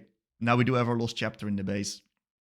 We do have now a lead onto this Veigar as well. We denied him a lot of stuff. And all of these small wins now eventually turn into a bigger win right here by just very solid fundamentals. So for the next example, we're going to be reviewing one of the MLA members, his Viktor game. This is Stefan's Viktor, and this is going to be played around 500 LP Master on EOS. So we're going to be breaking down in this review mainly the trading. We're going to be taking a look at a lot of good trades, but also a lot of missed opportunities and ability usage optimizations. So we're not going to go easy on Stefan, but that's okay. That's okay. There's going to be a lot of good learnings in this one. So initially, when we look at trading on Viktor, what we want to do is we want to, in these control mage matchups, in these range v range matchups, try to get the slow push going. And the way that we do that is by walking up and looking for a Q like this. So I love it. We zone Hwei a little bit off of the wave, getting his out attacks in, because you see that Hwei had a little bit earlier access to the wave. And what happens is we drag the minions closer towards our side, which means that we get a little bit more access towards hitting these minions now as well. Then we're going to be rinse and repeating this, really good Q1s into Q2s, and we don't really mind extending trades into control mages like this, mainly because of the fact that we run Airy, and that puts us in positions where we're just really happy heavy trading, especially because our trading in general is a little bit stronger as Viktor. So we reach level 2, and this is something you can do in a lot of matchups, is whenever you reach level 2, you can sneak a quick E, because a lot of enemies aren't mentally primed yet upon dodging your E. So really good trading section so far.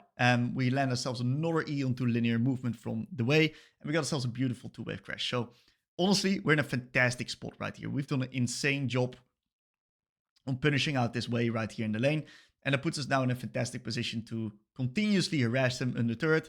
He's got no potions anymore. We have built up amazing set of small wins right here, putting us in a position fully in control in the lane. Especially since the wave is now bouncing back onto us. So we can turn all of these smaller wins, like we discussed in the previous example, into a bigger win by forcing them onto a bad reset. So now we're going to be trying to translate all of these small wins into this bad reset onto Hwei.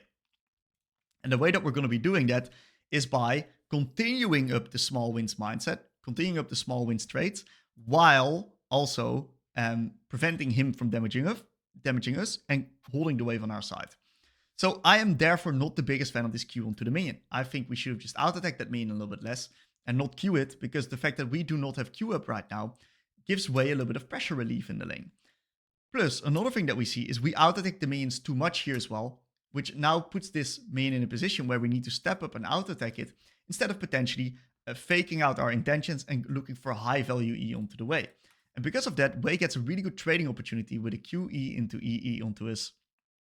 And that's just really, really awkward, because we took all of these really small wins to a very favorable state, and now we're actually a little bit even. The benefit is we still got our cooldowns, so we better make sure we use them well. We miss our E. That's okay, no problem. Let's see how we can land this E. I'm sorry, Stefan, right? The problem why we miss this E is because we're too far away from the minions in this case. In this case, because of the fact that we were forced to try and dodge out on Hwei's trading combo. We're too far away to actually actively punish onto these minions. And that's mainly because of ability mismanagement. We used too many abilities, and therefore we out-attacked too much, and therefore we put ourselves in positions where we couldn't really properly threaten the Hwei. And they actually got a really good trade onto us. So right now we're in a little bit of a tricky spot right here, because we had ourselves this fantastic position, and now we start dropping the ball. So we got all of these good small wins, and we're not able to continue the small wins mindset to actually put this guy into the grave. So what happens is we Q plus E onto the cannon. Yes, we secure the cannon, but once again, we're not using our cooldowns properly. Too far away from the Hwei. We're now not managing the minions enough. In this case, you really want to be managing the caster minions. And our spacing and tethering is taking a little bit of a hit. And you can see that now the Hwei is actually grabbing up space here in the lane. He also is making some mistakes when it comes to his ability usage. But it's okay. Like, everyone makes mistakes. Don't blame anyone for it. So this was a much better trade. Really good punishment of the Hwei's cooldowns. Now putting this Hwei in a position where next time we get a trade like that, he can actually get himself killed.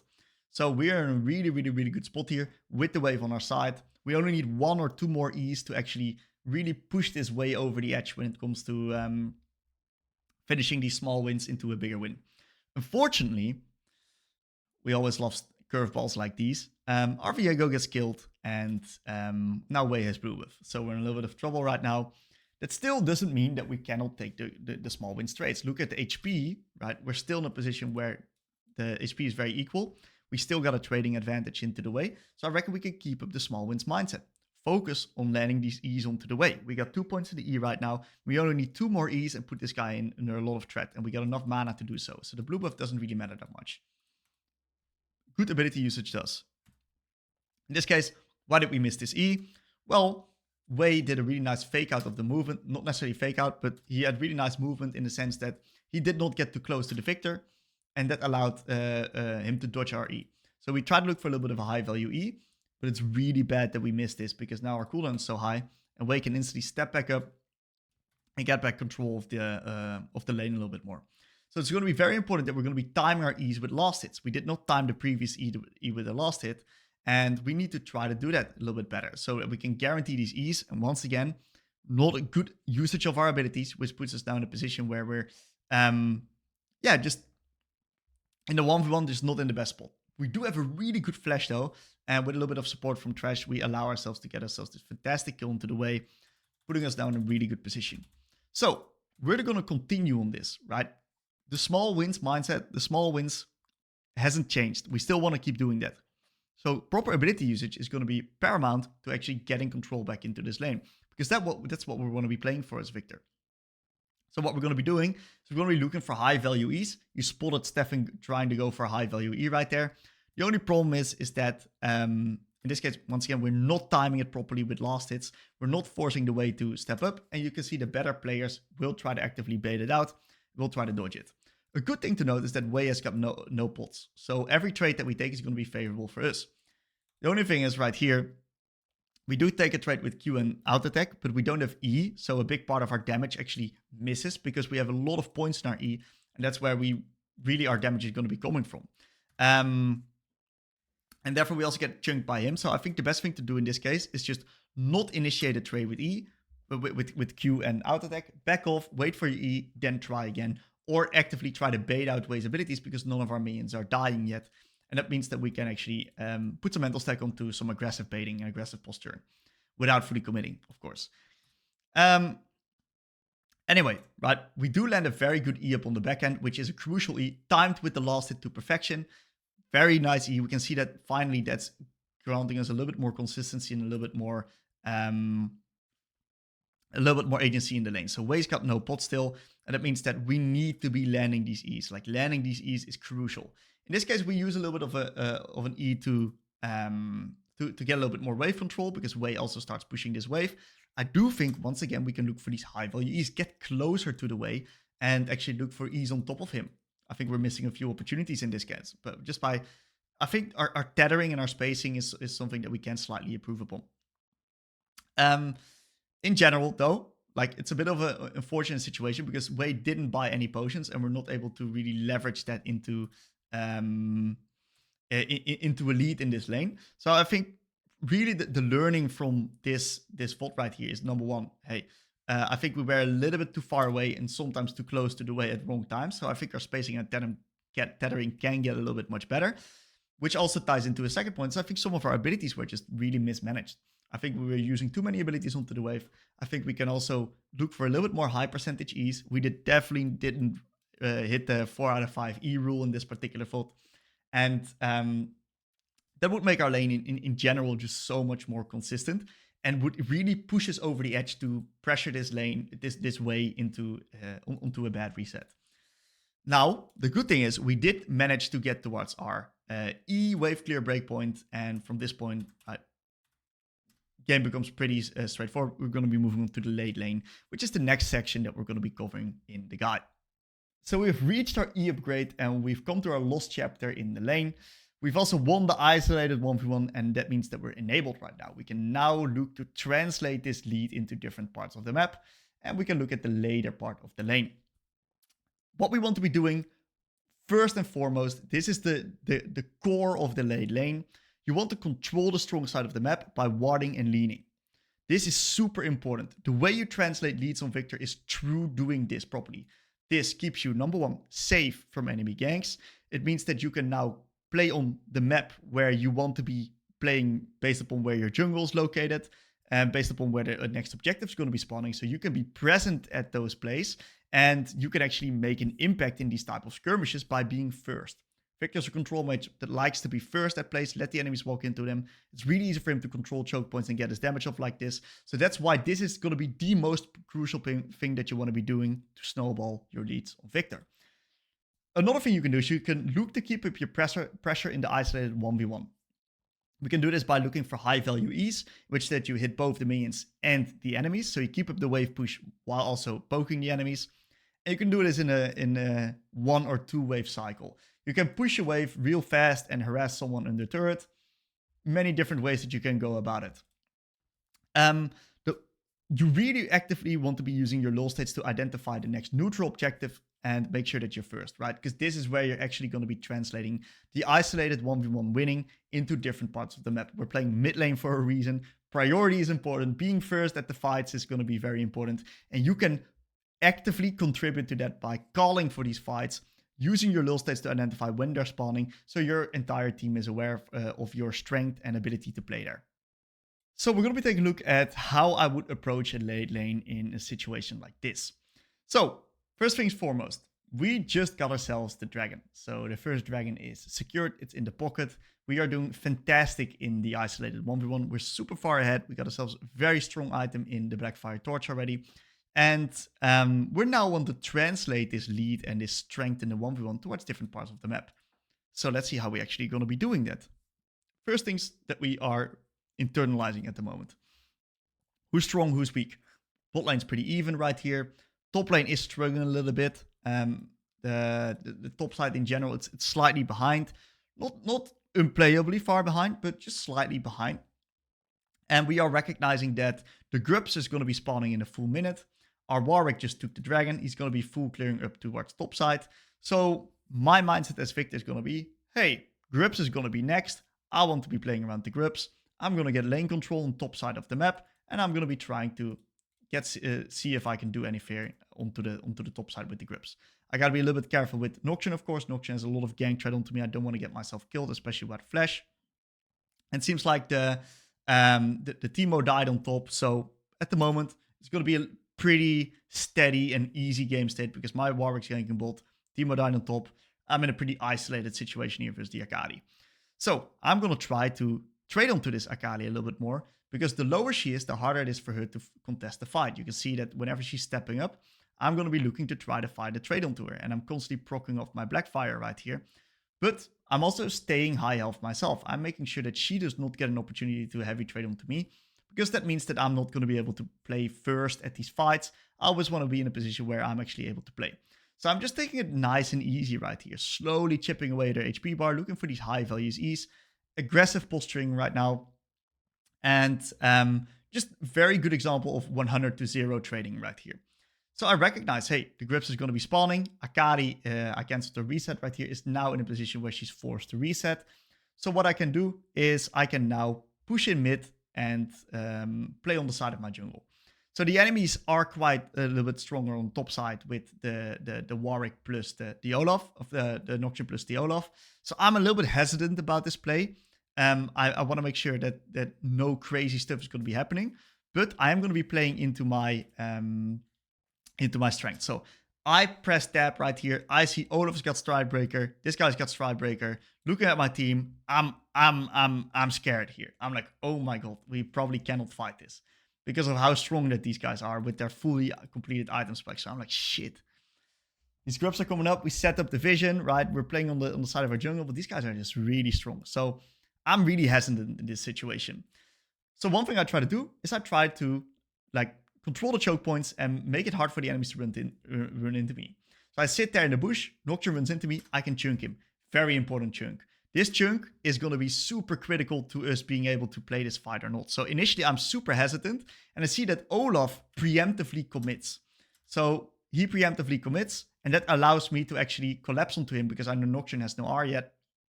We grab ourselves the kill onto the Olaf, and right now there's a little bit of a skirmish happening. I get a pretty nice high value R, nice high value E, and a beautiful kill onto the Nocturne in the end as well, which grants us a 2 for 2.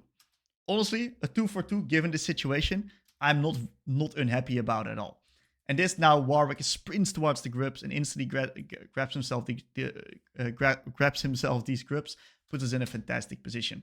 So I recognize right now, beautiful, we got ourselves the grips. I am super out of control right now because I got 2 shutdowns on both of their strong members on top side.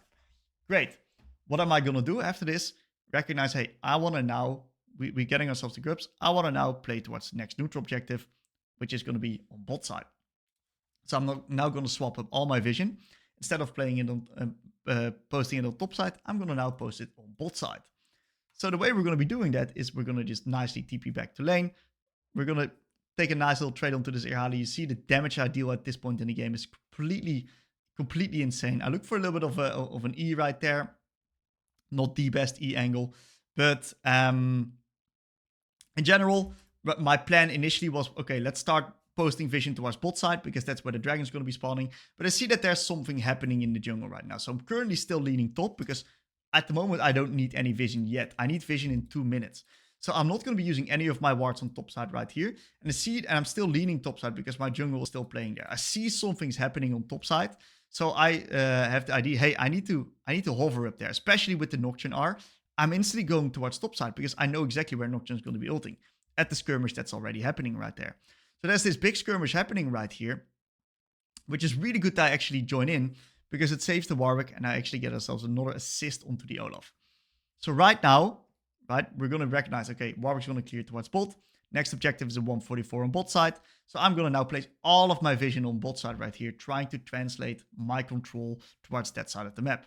I even make my team very excited with pinging for this dragon. And what you'll see is that right now Akali gets a little bit desperate in this case, and she tries to all-in me. So this is a little bit of a desperate move from the Akali because of the fact that like she feels so pressured, she doesn't really know what to do. And right now we got ourselves full lane control, and we all know how the rest of this game goes. We can just constantly translate this control into different parts of the map. Really good example of a late lane. And yeah, if you guys have any questions, let me know. We're going to be moving on to Viktor's mid game, and this is where a lot of people actually start to struggle. So what you want to understand is that Viktor's mid game revolves all around being first. He wins the game through front to back team fights where he can control choke points and make it hard for the enemies to get close. To do that, you need to be first. To be first, you need to actively utilize your lull states and plan out your next moves, because if you're not planning out your next move, you cannot really be first. So you need to actively use your lull states to identify the next neutral objective and if you can contest it. If you can contest it, make sure that you're there early to set it up and prevent the enemies from walking in. If you cannot contest it, then don't, and play on the other side of the map so you can be first there. Don't brute force objectives like that, only if you're even or ahead. Don't play them when you're behind. Most of the mid game will revolve around shove and moving and getting strong for the next neutral. Viktor has actually a very interesting skill cap when it comes to the side lane. Like Viktor's side lane is completely brutally hard when it comes to understanding the options that you have. And this is where most people get into like making mistakes, because they think they're a really strong side laner, but they're not actively scanning out and asking themselves the right questions. So a really key thing to keep in mind is that Viktor sometimes has an insane side lane and sometimes does not. And it really depends on threat assessment and staying alive. Can he stay up in the side and push extra waves without dying? Yes or no? What are the signs that he can die? And what is the signs that you can stay alive? It really depends on how your augments interact with the enemy champion. If you're playing against the Trundle, you can kite him. He will never kill you in the side. Same as other champs that are very linear. Because you got slows, you got move speed in your kit, so it's really easy for you to navigate sides into those type of champs.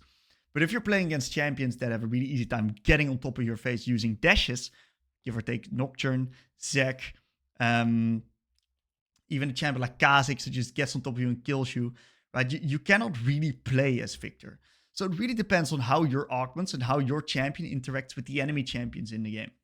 So mainly, the way that we're going to be playing the side lane is not to split push, but we're going to be mainly playing the side lane to get as strong as possible for the next neutral, so we can set ourselves up for being first and getting these front to back team fights that we can actually win the game through, because those team fights can then lead into bigger objectives that can actually win us the game.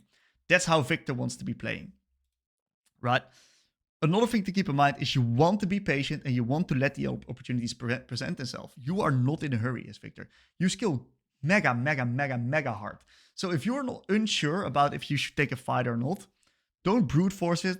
Be patient. Let the opportunities present themselves. And finally, make sure you stay alive. You are not, you cannot really afford to die, because you're losing access to a lot of resources. You're losing access to tempo on the map, which means it's going to be harder for you to stay to be first. So dying is a cardinal sin. So I've got some examples for you lined up for the mid-game section, and this first example does a really good job of understanding how to translate leads at Viktor and closing out the game cleanly. It's a really good example in which that I can show you guys my thought process in how I approach a game when I'm fully in control. The next example is going to be the complete opposite, in which the game is fully shitfest, fully chaotic, and it's going to be much harder to navigate the game. So you guys see these two nice little contrasts, but all the underlying fundamentals stay the same, and they'll be constantly repeated throughout the example. So we're starting ourselves up with a beautiful lull state right here. Always press tab. We just deployed from base towards bot. And what we see right here is that we have two dragons. So we got a very clear dragon soul win condition. We can use these dragons as a little bit of a fight magnet. And if we're first at these dragons, we're going to make it really hard for the enemies to play into these type of objectives. A few other things that we see. We are super strong. We are out of control. We are mega strong. We can basically win any side lane. Another few things to see is that top lane's behind. Jungle is doing decent. Bot lane is doing pretty even as well. So it's really up to us to make the difference. When you look at this game from a Viktor POV, right, what do you see? I see an enemy Nocturne, I see an Akali, I see an Olaf, I see a Shaco, I see Kai'Sa. Fully dive composition. I get hit by a Nocturne Fear, I die. So I need to get very clean on my threat assessment and smelling out where this Nocturne is going to be for me to navigate myself in the sideline. I cannot really step up too far, because if I do and I get myself killed, especially with the shutdown, we can basically end the review already. So staying alive is going to be absolutely crucial. So what we see on the map right now is we see that the Rift Herald's coming up, is currently up. And next dragon is going to be coming up in 340. I want to be first at objectives. I want to make sure that whenever I'm fighting, I'm there early. And I cannot guarantee that on this current Rift Herald because of the fact that I'm deploying up the bot. Mainly because of the fact that we cannot have Teemo on bot because he's got no TP. And he does not win the side lane versus Olaf. So that means that Olaf can potentially always move up and create a man advantage fight at Rift. And another reason why I'm moving bot right here is for efficiency purposes, because we would lose bot tier 1 if we swap it up like this. So in my mind, I'm like, hey, let's not play this Herald. I don't care if I get this Herald or not. I'm focusing on to this next dragon because that's my nice win condition, which can be very clear and very easily set up. So my mindset right now is, hey, let's get as strong as possible for the next dragon. Of course, I'm always trying to be open-minded and adaptive, but that's my initial hypothesis. So what I'm going to try to do is I'm going to just nicely get my waves on bot. We've got pretty decent deep vision onto the enemy bot side, which means that I'm pretty confident that I'm in a pretty safe space right here. I also spot an auction on mid. There's going to be a lot of threat assessment and information gathering going on. I got myself a nice blue buff I want to pick up, and I just go back to bot to shove this next wave in as well. So I feel pretty confident that Noct is not able to gank me just yet, but I did spot him onto the Scutter Crab right there, so I cannot pressure Kai'Sa under the turret. So what I do instead is I move, right? And the reason why I move is because I shove the wave, I've got no business on bot, I cannot continue. So what I can do is I can now hover my team on mid in case Nocturne engages on mid. So I just sit in the bush right here, I'm waiting, and the only thing I need to do is just wait if I can go back bot otherwise to potentially catch the next wave when it crashes. But I'm not losing any minions right now. So I'm just sitting here, chilling, wasting time, not really wasting time because I'm hovering my team, of course. And I'm waiting for the enemies to make a mistake. So I see that Shaco used his Q. Hey, that's a big thing. I'm not sure if he has vision, and he actually doesn't in this case. So I find myself a beautiful sneaky kill into the Shaco, which then allows me to get a nice little bit of extra gold in the pocket. And my initial hypothesis was to play the next dragon anyway. And look at that, Kai'Sa now shoved in the bot lane wave. Fully easy, ready for me to catch. So this was very efficient pathing. And what do I do right now is I recognize, hey, Shaco's dead. My team is all playing topside. I'm currently on the weak side of the map. That's dangerous. I gotta be very, very careful. I ping on the way onto Herald because I know that Shaco is dead. And I've got TP up so I can always join in on that fight. I blue ward this bush to make sure that I'm not in a position where I'm going to get caught off guard by the Nocturne. So you got to be very, very, very careful here onto this wave. I'm a greedy player. I shouldn't take this wave, but like, I still try to. But I recognize, hey, Nocturne shows on the ward. Let's just back off. I cannot really play. And I see that there's a little bit of fight happening on top. And because I cannot really stay on bot lane anyway, because the Nocturne and Kai'Sa can probably just dive me. I got no R.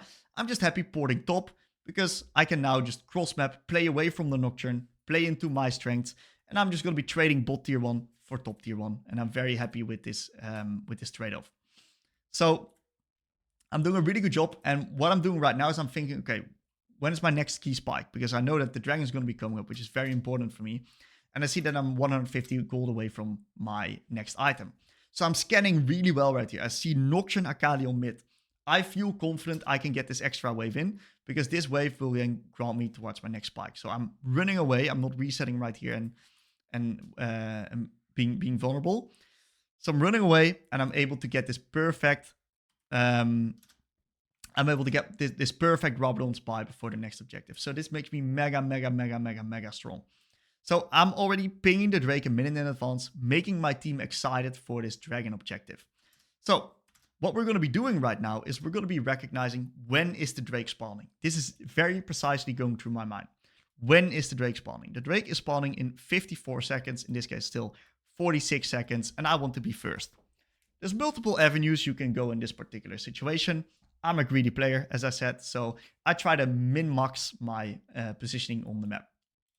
And knowing that the dragon is only spawning in 46 seconds at the moment, I know that this mid lane wave is not the most important one.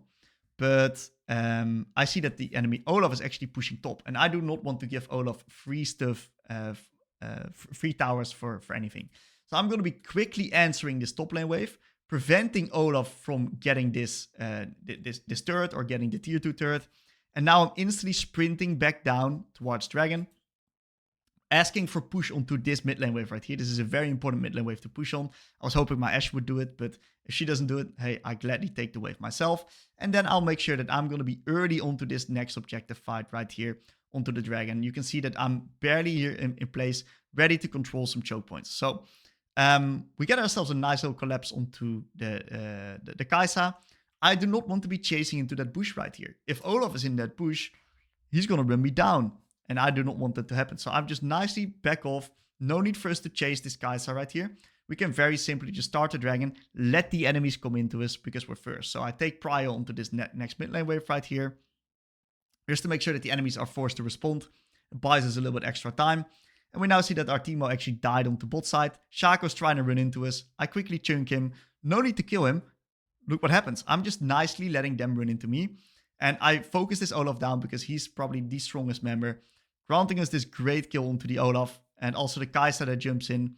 Nocturne's getting chased by the Warwick right there. And he does a desperation R onto my head, which is now granting me 3 kills. And in the meantime, I'm chilling. I'm 100% chill. I'm sitting back. I'm playing towards my strengths. I know that I'm the bounty that the enemies want to be killing. And this grants us this third dragon, really putting us in a position of full control. I now get the tier 3 bot.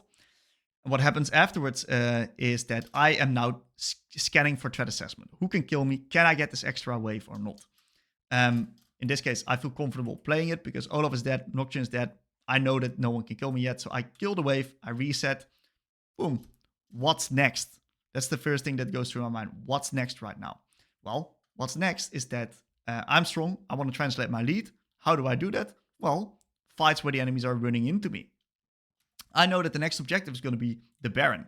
So I'm going to be opening up top because I pushed in bot lane very, very deep. And the only time I ever need to go back bot is when the wave is fully crashed at my turret to make sure I don't lose any type of experience.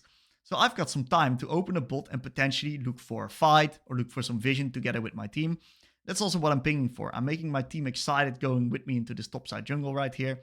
And your team loves it when you do this, by the way. Like when you just manage your team and just tell them what to do, they all follow like puppies. Just take them, just take them. It's just amazing. Lead them into the right direction, and they'll help you like good boys, finishing out the game. So absolutely play with the commander mindset right here. We got ourselves mid prio onto this wave, and you see that Olaf, right, in this case, like really struggles to do what to know what he's doing and what he can pressure. And I'm just really happy just brute forcing into topside right here. You see that we catch the Nocturne off guard, which was just clearing his jungle, and eventually that leads us to a position where unfortunately my Ashe dies, but it's fine. We get ourselves a nice little kill into the Akali. And yeah, in an ideal world, my entire team plays with me onto topside right here. We can get a pick or two and then start Baron.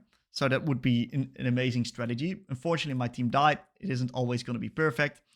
And I now need to defend and respond. So that's a little bit unfortunate. So I recognize, hey, I cannot defend this turret. And if I come like here, I'll get engaged upon by Olaf. I need to be able to kite back. I need to let the enemies come into us. So I'm going to be actually resetting and defending the tier 3 right here. So this is also with the mindset of, hey, I need to let them come into me. I cannot flank them as Viktor because then Olaf just runs me down. And this is a situation where you see that Viktor actually has a lot of value when it comes to his augments, right? If you can get the slow off like this, you can kite them, you can chase enemies like that, and become just incredibly problematic and strong. And we have really good ability usage, speeding myself up with the Qs constantly. You can see that I'm getting a lot of move speed from that, and I'm slowing this Kai'Sa all the time, allowing my team to catch up to her, and we get this beautiful Warwick engage at the end. And now I'm pinging for Baron. So I push in this top lane wave, we start the Baron, and we get ourselves the Baron. Fantastic. We get ourselves the tier 2 mid here as well. We get the tier 3 because we're just so strong. We get the inhib. Beautiful. We've now done a lot of good stuff. We want to now recognize what's the next objective. You already see it in the chat right here. I'm pinging for the Hextech Dragon. I want to play for this dragon and make sure that I'm first. So I'm trying to take control of this mid lane play, mid lane wave. I was a little bit late to this mid lane wave. I was lingering in the jungle for a little bit too much. I was sleeping or something. I don't know what it was. And therefore the enemies do get prio. So it was really good play by the enemies. But yeah, small mistake by me. In the end, we do find a beautiful collapse. We do find ourselves a fantastic collapse onto the enemies. We're able to expand our siege a little bit more. I ping for the dragon. We're early onto the dragon. We get ourselves the dragon soul.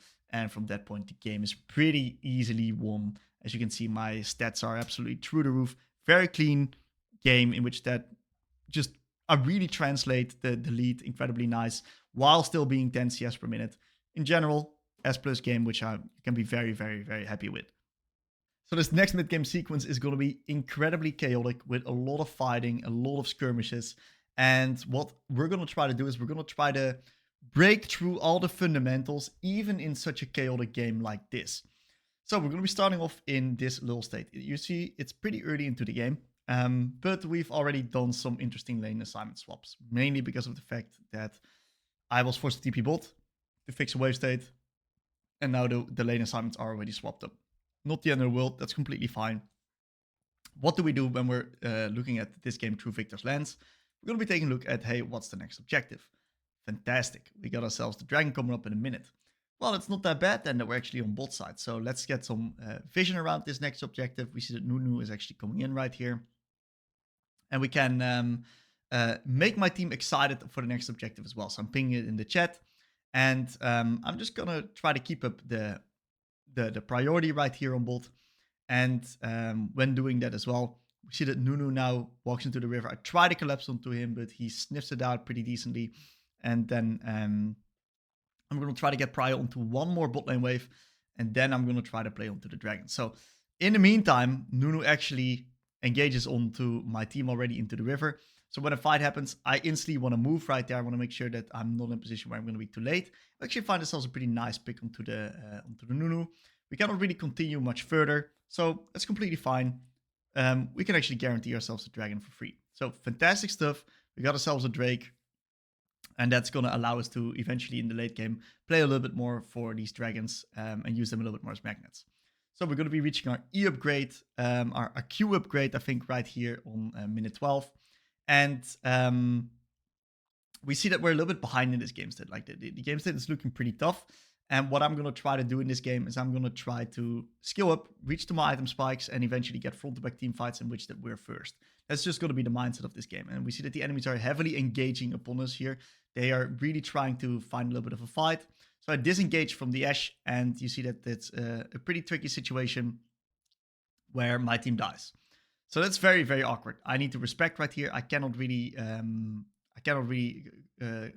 challenge the enemies, because they'll just dive me and kill me in a turret. So I use my R to cancel the Nunu. I use my R to cancel the Nunu W because it's a channel. And I place a very nice W underneath the Nunu. I try to flash away from his R, and I get myself a very nice E at the end to get up to get myself a beautiful kill. And it puts me in a position where right now I'm on my Faded Ashes, getting very close to my Blackfire. You can see the game, a lot of fighting, very chaotic already. What do I see? Grubs are currently up, which can be quite tricky for us to contest, especially with me going bot and me probably being the strongest member of the team together with the Lucian. So I'm just going to go to bot, and I'm just going to be, okay, you know what? I'm going to give the Grubs or the Rift, whatever it is. I do not want to be playing there because I'm behind right now. Whenever you're behind, it's generally not good to find fair fights into the enemies. You kind of want to play a little bit more unfair or not fight at all and skill up. So this situation, I'm just deciding not to play on top side. I'm very happy to trade a little bit of these plates here on bot side for the grubbies or whatever is happening on top. And my team is doing a pretty good job of stalling the enemies out on top side. And that means that I'm right now just able to get a little bit more back into the game. My goal is I need to get strong before I have some big impact here in this game. And it seems like they even killed the Nunu. So that is just really fantastic for me. Like the coin flips a little bit in the right direction here. And we're just going to be clearing the wave. I'm going to be trying to get some tower damage off. I haven't seen Veigar in a while. It seems like Veigar shows up on bot. Fantastic.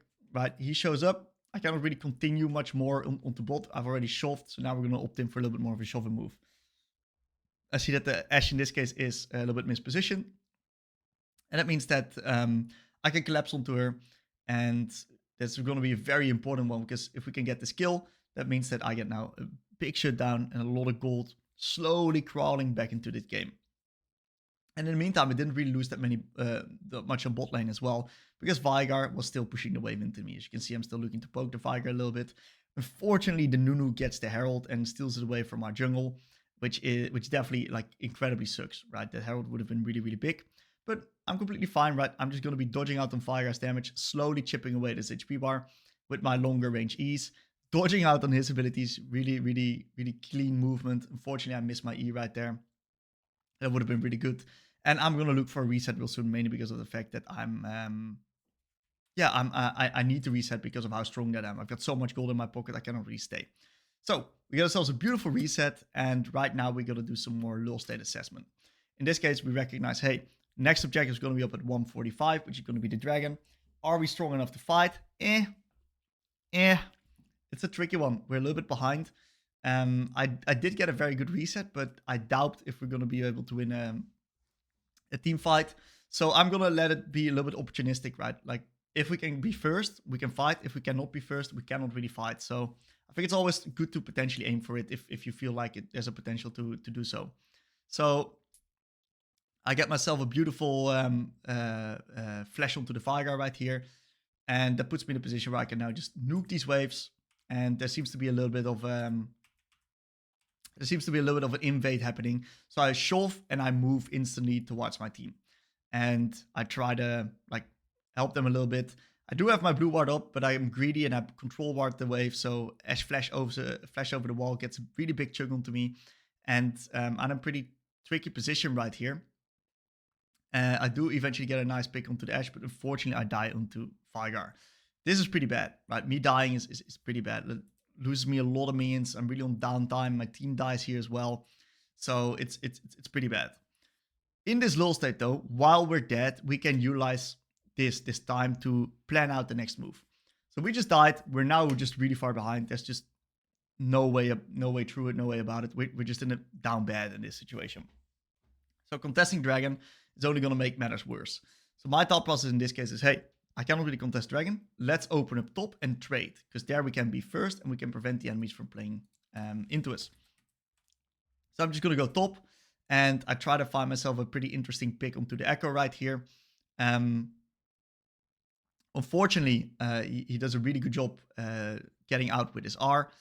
So that was a pretty swift move with his R, getting over the wall as well. E connects, but I barely cannot kill him. But that's fine.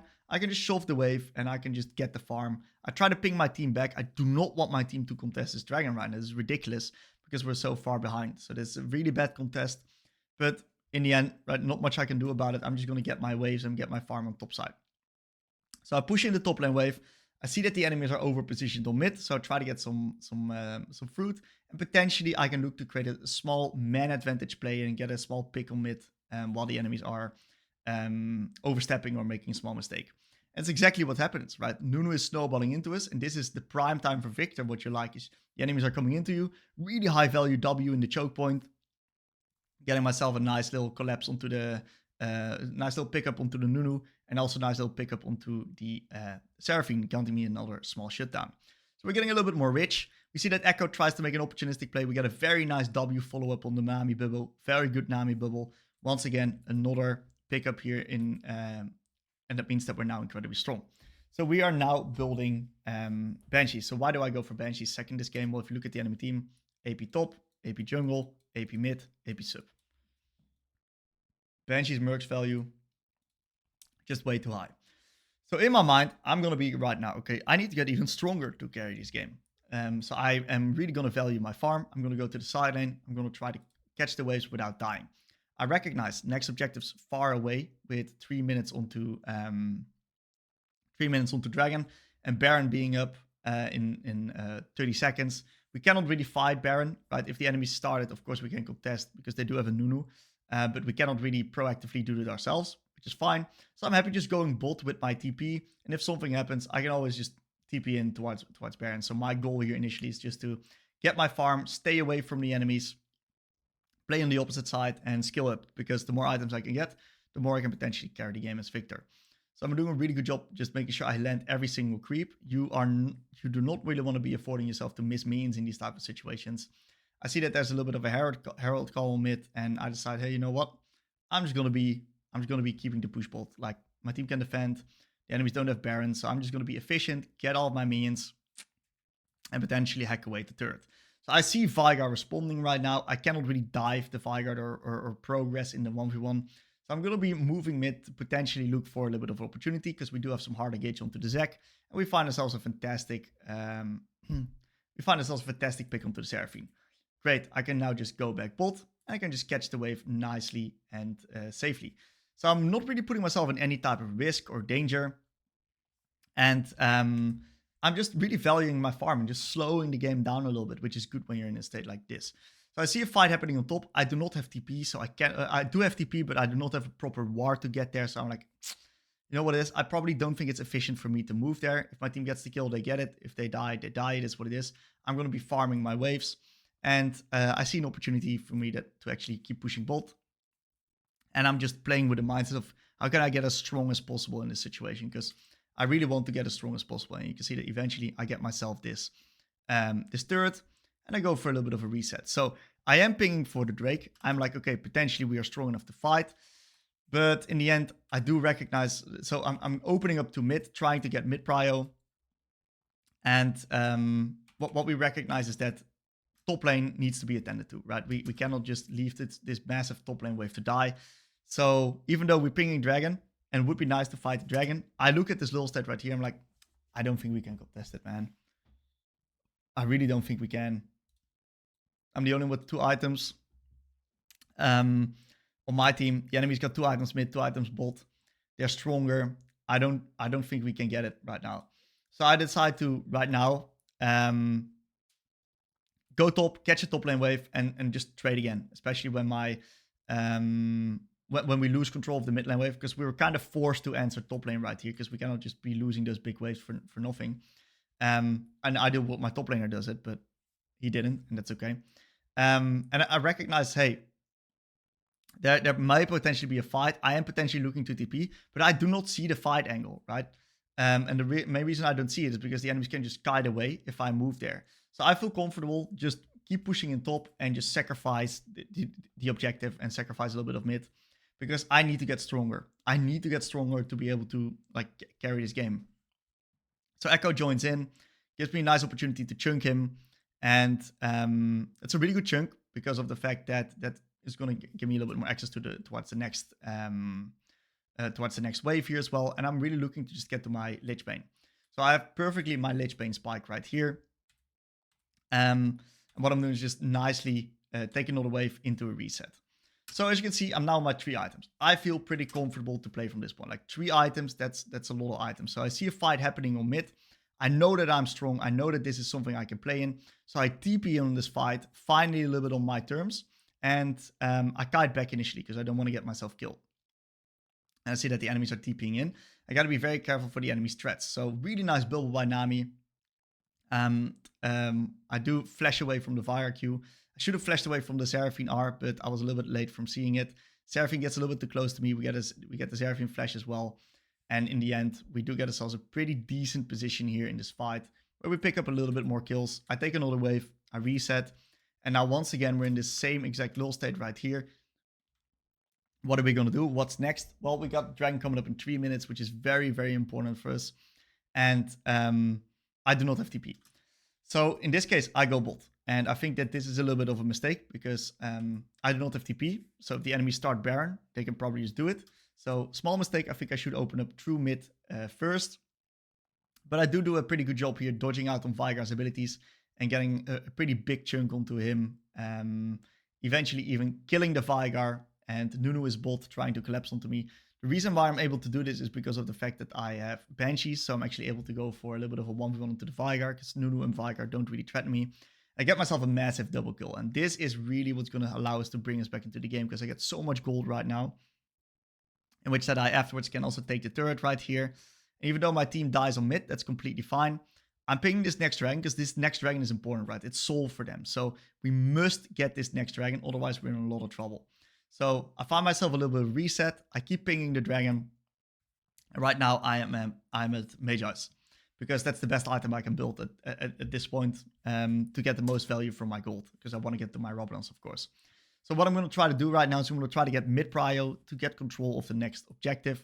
But because my team died, the enemies do get an angle at the Baron. We do lose the Baron, and now we're in a little bit of a tricky position. So knowing that they haven't had a reset yet, and I'm at my strongest, I think we can potentially take mid T1 right here. But the enemy team gets a really good engage of with the Nunu R, with the Nunu ball into the Jace, with an SR to follow up onto the Lucian. Really good ability usage, and it's pretty good information for me as well, because no SR, no Nunu engage means that I can get my damage off really, really well. So I place a very nice high value W right there, and I navigate my R towards the enemies that are on the W right here to get most value out of my R. You can see in the back, it's actually damaging them by a lot. And I'm really using the fact that the enemies are running into me to get my long range spells off and kite onto them. The most important thing I do is make sure I do not get too close to the enemies so that they can get on top of me. I'm really actively using a lot of threat assessment right here. Very nice E usage right there. Echo gets too close, he gets himself killed. And I get a very nice, very sexy team fight right here, in which I dodge basically every single spell, get really high value abilities myself. And suddenly we're at 25 stacks onto the Magi's. And yeah, we're also going to get ourselves a nice little pentakill on the end. Very nice max range E to finish this off. And this also guarantees us the dragon, which then puts us in a position in which we can keep the game going. So unfortunately, right, we do lose the game at the end. It was a very good attempt onto this game. And I think the rest of the game is too complicated to cover. It's a really, really complicated game. But I think this was a really good sequence to show, because even when stuff's not going too well, it shows the good mindset that you can have in the game. Valuing your farm, staying alive, looking for places in which you can be first. And if you cannot be first, don't hesitate to not play it, because yeah, you're going to be putting yourself in positions where you're going to be even further behind. So, tough mid-game sequence. If you guys have any questions, let me know. So many of you may have wondered, why did we call Viktor the Gandalf at the beginning of the guide?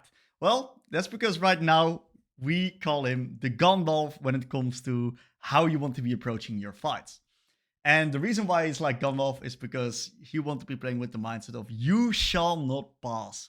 You want to be first at the area, you want to let the enemies come into you, and you want to prevent them from doing so or make it hard for them from doing so.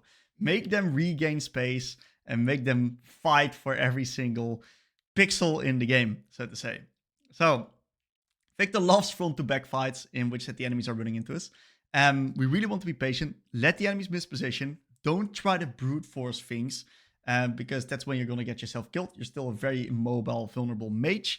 And yeah, you really want to prioritize your life at all times. You deal a lot of damage. You are a big threat. And staying alive is your #1 priority. But if you see opportunities in which there's no threat upon you, feel free to walk up, feel free to put some pressure, feel free to poke the enemies. But make sure that you stay alive. And always keep in mind the key threats onto the enemy team composition. Malphite R, Nocturne R, Zac Engage, Nautilus, Leona, stuff like that needs to be on the forefront of your mental stack. Finally, a little bit of an extra tool. This is going to be a little bit for the higher level players. If you can think about role and win condition, it's going to really shape the way that we can team fight. Like this is a tool that you can utilize to really take your team fighting to the next level. Because Viktor can really damage in many different ways. He can poke with his E, he can nuke someone with his entire combo real quickly, he can deal DPS with his R, he can CC players, right? There's a lot of things that you can do, and you can like also make it dependent on the way you build. If you go Luden's Lichbane or Luden's Shadowflame, you're going to be burst oriented, one-shot oriented. If you're going to be playing Liandry's with Blackfire Torch, you're going to be dealing more DPS, especially around your arm with your E, and your poke is going to stick a little bit harder. So this is really something that we can like start internalizing at the start of the game already and can start building out. You can play a little bit more peel oriented in the sense that you can use your CC or burst to peel a strong carry on your team. You can also play a little bit more burst oriented, which is you sit in the fog of war, or you wait for the enemies to miss position, and then you like do a quick combo onto enemy squishes. Many different ways you can play. Don't overcomplicate this one, especially if you're a little bit on the lower ranks. Don't put too much mental stack on it. But if you can do it, it's going to be very valuable of taking your fights to the next level. Let's take a look at a few examples of team fights. So I've got a few different fights lined up for you guys, in which that the first 4 we're going to be taking a look at just a holistic point of view, and the last 2 we're mainly going to be taking a look at it from a micro lens and ability usage lens, because there's a few key tips and tricks that I want to share with you when it comes to ability usage fighting on Viktor. So first things first, right? We got ourselves a beautiful position in this fight in which that we're playing around the neutral objective. El Clasico team fight. We also spotted this one in the mid-game sequences, in which that we're going to be first towards this fight. The enemies are running into us. As you can see, it makes it really easy for you to get your damage off onto the enemies. Same as this Olaf. He's running into you. I'm peeling together with the enemies around my Ashe. And it just makes it so easy to just get your damage off. The enemies are just running into me one by one, constantly playing around my cooldowns, bursting them, and that makes your fighting incredibly effective. Very straightforward Viktor team fight, being first at the fights, letting the enemies run into you, and therefore having a really easy time getting your damage off. So for this next fight, it's going to get a little bit more tricky. In this fight, this is a fight in which that the enemies are actually stepping on bot, and I see an opportunity to potentially make some waves on bot lane or potentially collapse onto them. We're a little bit behind in this particular game. I've got everything up. I've got my R up, and from this point, it comes to be a little bit of a 4v4 skirmish. So in this fight, I recognize, hey, this is going to be a dangerous skirmish. How do we win this fight? I think, hey, if I can get a reset going with the Veigar, that's my win condition towards this fight. So we do get this reset onto the Veigar, which then turns into a Veigar, which then makes it a pretty clean pickup from the fight. One nice little thing to mention at the end is my ability usage in this particular fight is I use my W on top of myself right here. I used it a little bit too late. I should have W'd on top of myself a little bit earlier because I would be a very vulnerable target in general. And I also did use the R onto the Veigar. I used my entire combo onto the Veigar to try and nuke this guy. Because if we get the reset with him onto the Veigar, that's when we can snowball the rest of this fight. I also aimed my E to hit both the Veigar and the Janna. Janna did dodge it, but I did hit the Veigar, which was the most important factor. And if you look at the next E in this particular case, is I also make sure that I put myself in a position in which that my E can hit both Jinx and Aurora. And you can see that right here. My E hits both Jinx and Aurora, and even in the aftershock effect, means that I get maximum DPS, maximum value from these abilities. This is something that you're going to be actively needing to look out for, and this is something that will come with a lot of experience onto Viktor.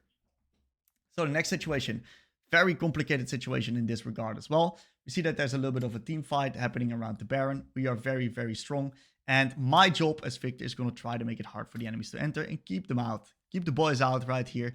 And we see that, first of all, we're going to be turning onto the enemy jungle. It's a very important target when the Baron is going to be the objective we want to play for. Dodging out onto the Renata R, making sure she cannot really damage us. And we're slightly taking off from the Baron. Baron is not going anywhere. We got ourselves a beautiful kill onto the Lilia as well. And I'm now moving myself to the next choke point. So this is now the choke point in which the Jhin and the Renata want to enter through. So I'm going to be moving myself to the next choke points, making it easier for me to get my damage off. So not the biggest fan of this E. Really, really bad E. The fact that I missed this E is just really bad, mainly because of micro execution. The in itself wasn't too bad. I could have held it a little bit longer as well, but I just misclicked it and made it too short. So the W is actually pretty strong, because in this case I split up the Renata and the Jhin. You can see that the Renata is really strong, struggling to participate in this fight, because she also cannot run in here, because then she's going to be getting collapsed upon by our team. So pretty strong W, very strong E, landing it onto Jhin with both parts. Once again, really good E usage right here, and quickly flashing out, constantly playing around my cooldowns and making sure that I'm in a position where I'm also guiding them with my augments. Next fight, we've seen this fight before as well, which is at the Grubbies. This is a fight that gets a little bit spicy and dicey as well. You see that I'm preemptively sitting in the bush right here, making it hard for the enemies to enter the space right now, controlling the space, poking them if they want to get in. And you see that Akali is still in the mid lane wave. And see that the Olaf engages. So instantly we can turn a quick man advantage fight, nuke one person. And I got very good R usage, leading the R towards the Nocturne, into the W here as well. And then a nice little E to finish him off and get myself a nice little double kill. these are pretty decent fights from macro perspective. There's also going to be situations where you're not going to find the perfect macro fight, unfortunately. And in those situations, you got to work a little bit more on have a good micro in general. So this is a fight in which that I'm going to be showing you guys how you can actually utilize like a little bit more of a creative tools to get some stuff going. So my Zek gets a fantastic steal onto the enemy dragons. And that now puts me in a position where I actually come from a little bit of a flank because I was forced to answer the wave. This can get spicy sometimes, but I see myself a beautiful, beautiful angle right here onto the enemies since they're all grouping up. So for me to get very high value abilities. And I want to go over the micro a little bit because I do a very nice E flash into R. And this is a thing that sometimes people may struggle with. And I'm going to be explaining to you guys how I do this in the micro department. So one thing that you see very clearly from my mouse movements is that I preemptively E. And if you E outside of your E range, because you see right here, I draw the line much outside of my range. What happens as Viktor is you're going to be walking inside your range and then cast the ability. So you can preemptively cast the ability where you think the enemies are going to walk and then flash in range to instantly get the damage off. You can then combine this with your R to follow up flash R. So cast E first, flash R. You're going to get a very quick cast and in this case also nuke the enemies, deal a lot of damage. I think I should have put my W down a little bit earlier and a little bit further away because it blocks off choke points anyway. Could have potentially gotten the trash here as well. But overall, pretty decent fight right here, getting ourselves a beautiful pickup and a dragon. And we got another fight that we covered in the mid-game sequences. And in this case, I really want to be breaking down the micro in this fight as well, because I think that's something that really stands out in this fight. And really how I min-max my damage with using my abilities. So initially, we see that the Nunu is rolling in. And I just get myself a pretty nice E onto the Nunu. And I put myself a beautiful W into R down. So this W is really, really good. I could have placed it a little bit more down right here as well. Maybe a bit too much, but I think right here was a good place. So I get maximum effect out of the terrain. And I place my R on top of the W. The reason why I do that is because it prevents the enemies from chasing us down. And especially if they're going to be stunned in my W, you see how many people I'm hitting with this R and how much damage I'm actually dealing. So we're going to once again show that right here.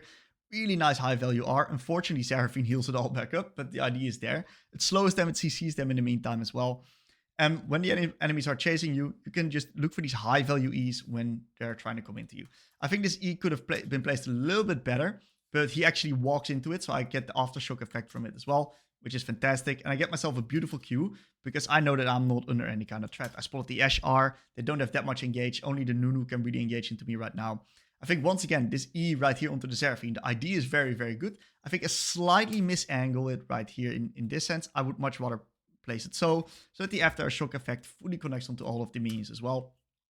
But overall, not a bad E at all.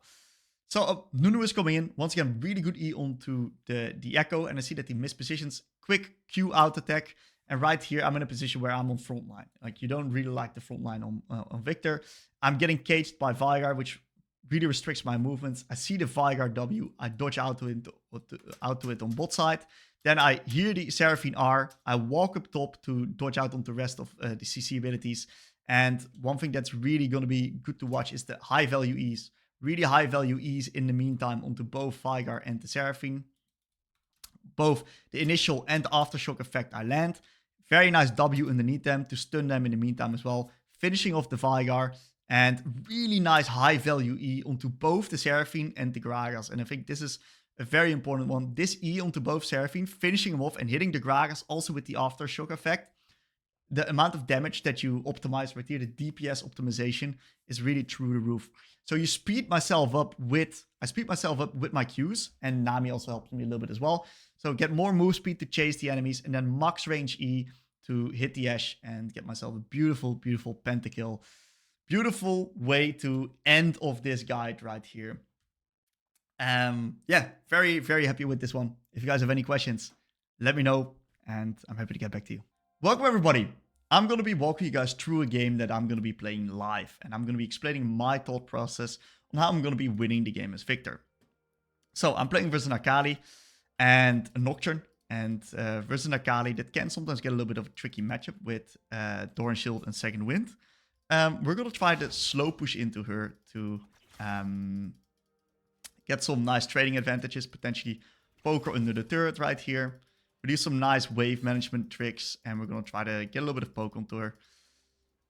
The goal versus these D-Shield Second Wind champs is to actually harass them in a longer period of time, so that the poke will actually stick. So I don't try to go for one Q1. I try to go for a Q1 into a Q2. And if she's going to give me these, that I'm very happy with that. I want to keep harassing her to give her D-Shield and Second Wind the least amount of uptime possible. So I'm versus a Nocturne. I don't feel that scared in pushing up here. I'm going to try to just time my abilities with the last hits, mainly onto the casters here. It's super easy to punish the casters. We take bone plating for this reason. You can also take a different setup here in this game. I do want to be contesting level 3. I don't want to give her level 3 for free. We're going for these nice Qs. It's pretty tricky, which means next is that one. And you can do a lot of things when it comes to leveling order. Okay, she missed the cannon, that's good. My E was timed at the creep right there to prevent her from getting the cannon, and she did not get it, so I'm really happy with that. Nice high value E, thinning out the wave right here. If I can prevent her from crashing, I'm in a really happy spot. Nocturne's gonna gank real soon, so I gotta be careful. It's almost done with full clearing.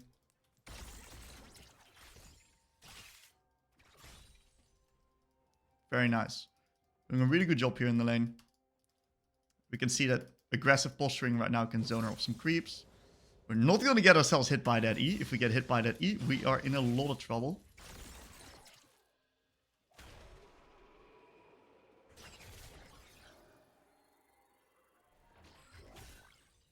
Okay. So I didn't get a ward out because I wasn't that scared of Nocturne. But it is good to get a ward out right now for safety and security reasons. Place it in that exact spot, so you also spot the entrance right here. If you want to place the bot side, I place the bot side on my Warwick is bot side, and I want to be leaning towards where my Warwick is playing. Spot that the Nocturne stop. Dodge out on the E right there. Nice little trading pattern into her. So I am not really sure. Oh, she continues to trade. It's no problem for me. I still got a potion. I don't really think I can kill her, but I can just zone her over a lot of minions here again. Like the thing with Akali is that she just has so much regeneration. I'm not really planning to kill her. My plan is just get small wins, trades into her, get my farm, land my E. I got big boy Warwick backing me up right here. Potentially zoning her off another cannon. Yep, she lost another cannon. Wow. We're in a fantastic position right now. We're just gonna now slow this down. We're gonna actually let the wave crash because I'm getting close to my lost chapter goal. And I do not have enough resources to punish her from this point onwards. So I'm going to nicely let the wave crash. I'm going to nicely be a good citizen and understand that I won't be able to punish her that much more right here. I can, of course, keep spacing her Qs. As long as I trade onto her without taking any damage, it's good. But I don't really want to be taking any damage because I might run myself into a little bit of kill threat. Another key thing to keep in mind, she's going to reach level 6 real soon, right? And I got to be very, very careful with that. Right, she reaches 6 on this wave. So I can stay here because I got my bone plating. If I do not have my bone plating, I'm not able to stay. And I'm vulnerable, so I need... Ah, Warwick stole my XP. Okay, so she ulted right there. That kind of sucks. We're going to ult the wave. Because of the fact that I want a better reset. I can now get refillable potion. Bit unfortunate. I should have pinged off my Warwick in the topside jungle. Bit unfortunate because our Akali is very strong right now. That's fine. TPing back. Make sure we don't lose any creeps. We could have potentially held on to TP since Akali had no R. So I think I didn't necessarily have to TP. Really bad E right there.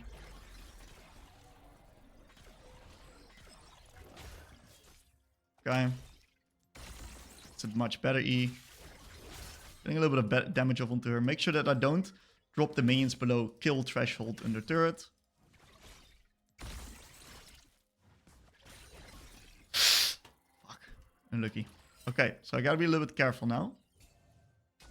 Control ward that side. Yellow ward to supply for it. So we got a lot of lane pressure right now.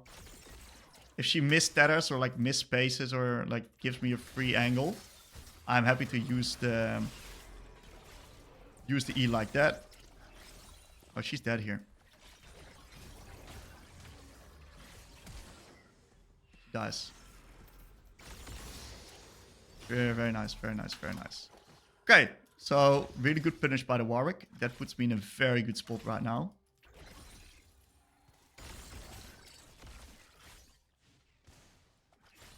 Okay, we're going to be clearing the minions here.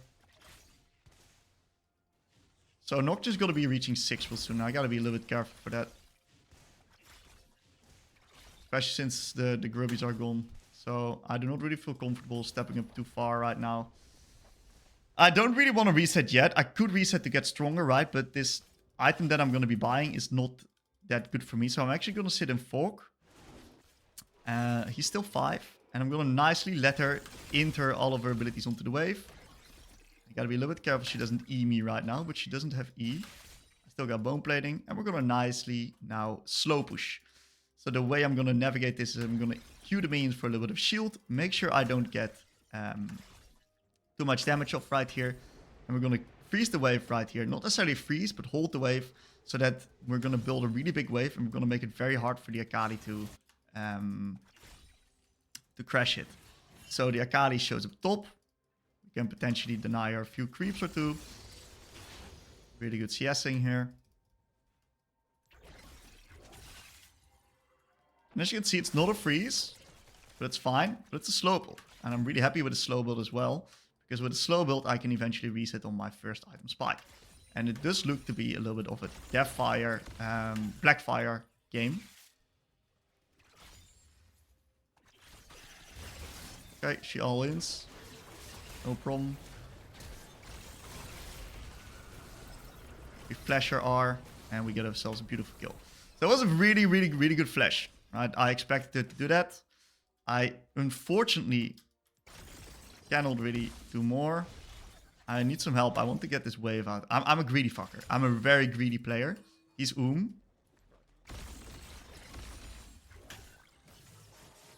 my god. And I got myself some more stacks. Thanks, Warwick. Warwick is an absolute G. I'm going to honor him after the game. So, we are in a fantastic position right here. We dodged out on the Akali kill right there. We got ourselves our first completed item. And we're now just generally incredibly strong. What we're going to do right now is we're going to now try to extend this pressure that we have in the lane towards other parts of the map. You see that the game state's pretty even. Nocturne's very strong, very threatening with R. In general, the enemy team have a completely hard dive composition, which is going to be pretty tricky for me to deal with. We see that we have no grubs. We do have the dragons. So my plan for this game to win it is going to be starting to stack dragons. And I'm going to be needing to build a little bit more defensive because I'm otherwise going to be very vulnerable. Their team composition is quite short range. So I do think that Lichbane is good, even though I can also see Liandry's work. Seems like he killed the Teemo on top. That's good for me. Sorry, Teemo, but you're going to be a bit of a sacrificial lamb. Now Nocturne doesn't have R. Take it, take it, take it, take it, take it. Ah, okay. And that means that I've got more freedom to play in the lane. So since there's no objective up that I want to be playing for, I'm going to slow it down a little bit in the lane right here. I'm going to deny her all of these minions. I'm going to nicely zap away at her from a distance.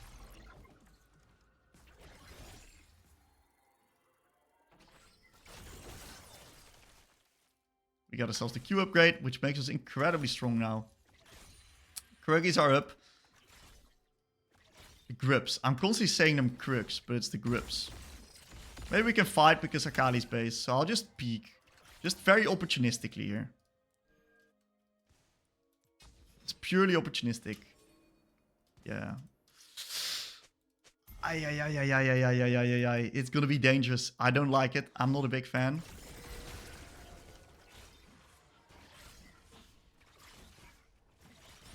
Nah, we gotta back the fuck off here.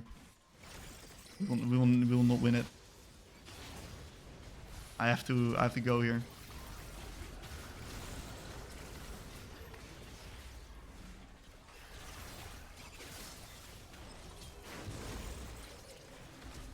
He's dead. Okay, it was very opportunistic here. I did not want to play for these objectives, but I did my job. I played it very slow. I played it very controlled here. And I got myself 2 kills. So I'm pretty happy with the result. This was very, very fishy. I have to reset right now. I'm very rich. And then I can always TP back if something occurs again. It was a really good attempt on my Ashe ult. My Ashe's ult was very, very good. Unfortunately, it missed. If it lands, we're in a really good spot.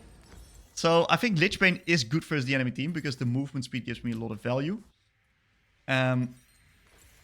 Otherwise, I would go Liandry's, which is also really good. The health and the extra burn.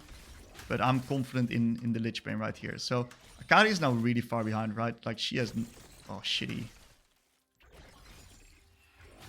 Like the move speed I have on my abilities also makes it incredibly hard for it to play. I hope it's not on me.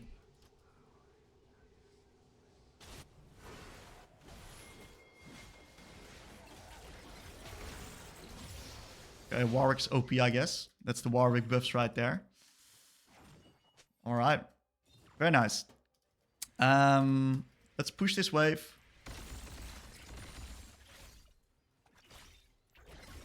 Let's get some vision. Even got our W upgrade already. Man, that is massive. Dragon's coming up in 133. I really want to be playing for the Dragon because the Dragon can be a very good win condition. The enemy team has a really good split team fight composition. Not split team fight, but split push composition, in which they're very strong in the side lane with Shaco, Nocturne, and Akali. And that's something I want to prevent. I want to prevent them from being able to play like that. So I'm going to be stacking up these neutral objectives, being first at the neutrals, and then also trying to be in positions where we can then... I gotta kill this guy. Dead. Okay. We can then let them come into us, and I can play towards my strength as a little bit of a team fighter. Nocturne has no R. He just literally used it. Whoa, whoa, whoa, whoa, whoa. I want to play Dragon Warwick. Okay, Akali is dead. Nocturne no R. I don't know where Shaco is, but I'm gonna risk it. Shaco's bolt. I can take the turret. Dragon's in 33. My timing's not gonna be nice. It's not gonna be pretty for the Dragon. Let's just hope we can stall. Oh, my timing is very ugly for the Dragon.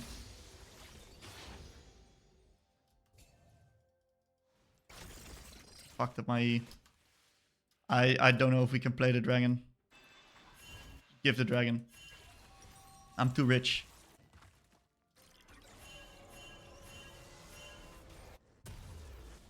I think it was worth. Me getting this item, I think it's worth. Maybe we can fight up on the back end. Like, I know I really want to get the Dragon right, but sometimes you gotta be a little bit adaptive and flexible. Now we cannot play. Look at the team. No one's ready to play.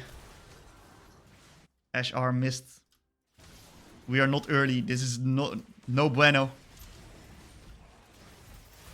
Fuck. But he actually got it.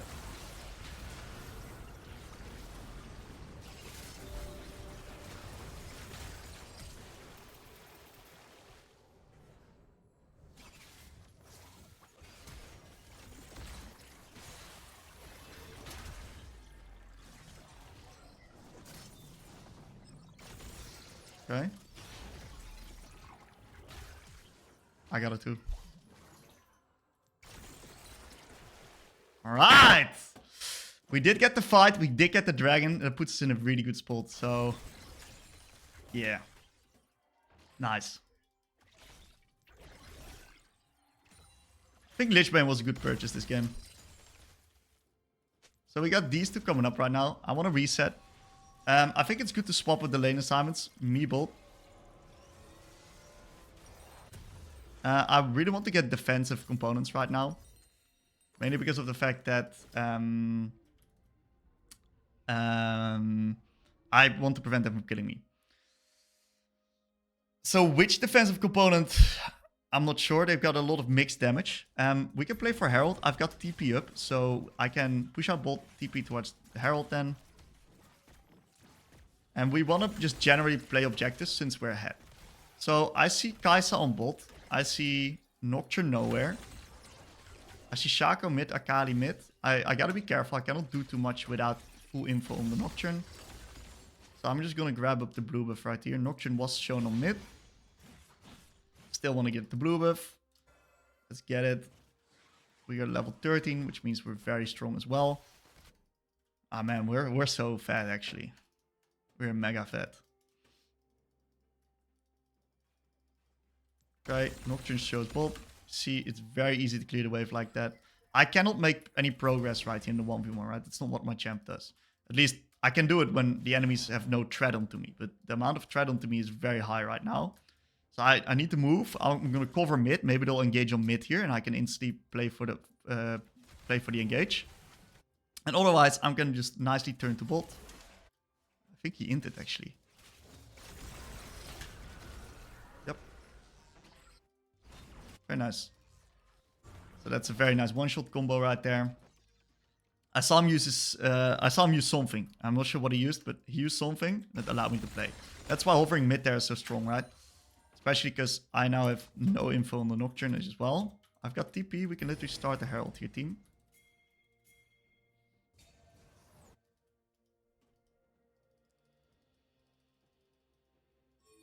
Yeah, that's what I thought. That's what I thought. Oh man, do I need to TP top? Fuck me.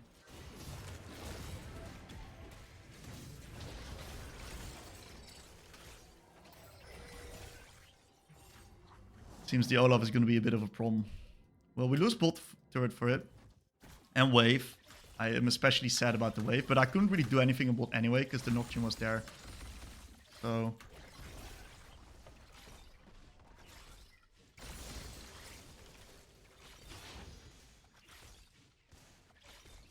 Nocturne's mid. I'm very rich. They don't have any threat. Or do they? No, Nocturne's mid. I can push one more wave. Now I gotta run. And I really wanted that wave, because I'm gonna be another very greedy fucker. And instead of properly itemizing defensively, like a good citizen, I'm gonna actually get Rabadons, because my gold is perfect for it. And I cannot resist the purchase, you know? Okay, we got Dragon coming up. Teemo's got no TP.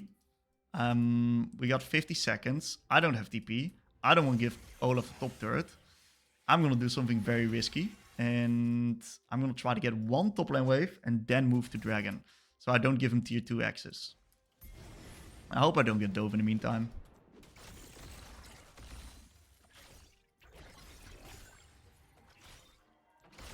Now I'm going to be running the weak side wave because I am very vulnerable right here.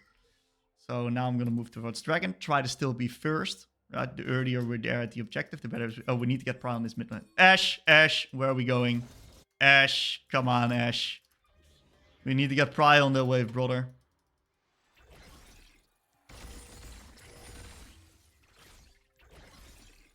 Okay, it seems the Warwick is doing a great job. Looks solid. I don't feel comfortable blindly running into there. Can start the Dragon now.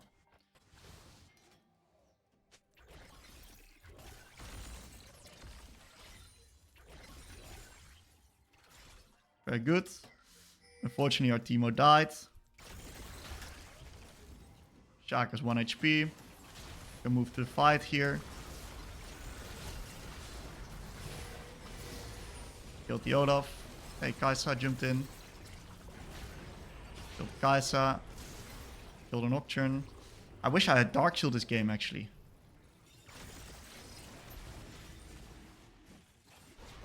I didn't expect the game to go that well when I was going to live commentate it like this. But I guess it shows good Viktor fundamentals, you know? That's all we need. So next objective is going to be the Baron. I kind of want the swap over to top, because I want to ideally be on the strong side of the map. This guy's 10 deaths. How did he manage to do that?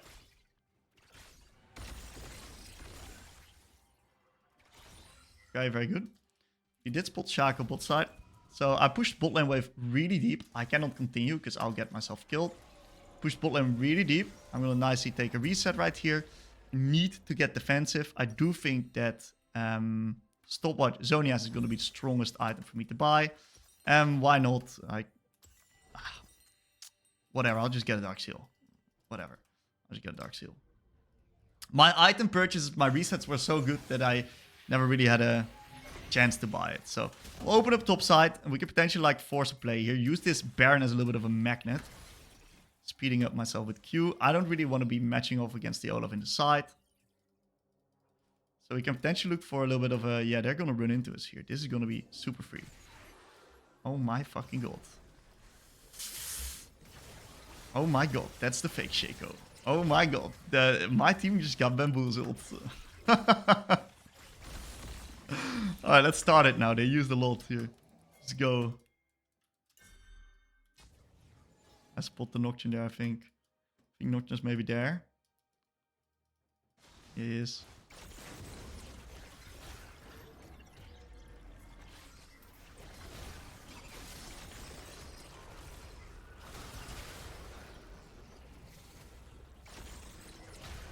Okay. Team died on mid, unfortunately. I have to defend. I don't know how strong is the Olaf. Can I defend? Not from this angle. Can't defend from the angle, I'll just get run down.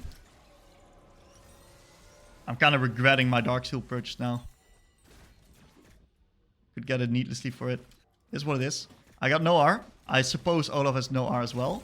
So I'm gonna go with that information. And I'm gonna try to chase them. Because Viktor is really good at chasing. He does have R. I'm stronger.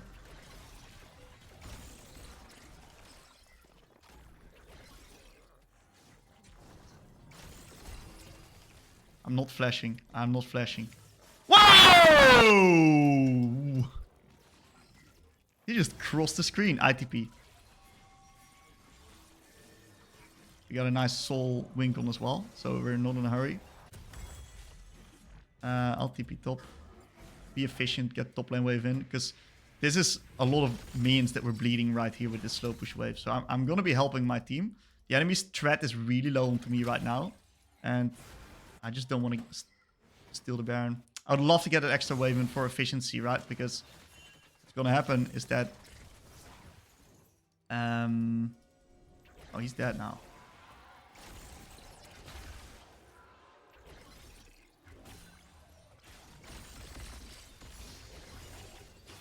Very nice. Yeah, those boxes are pretty annoying.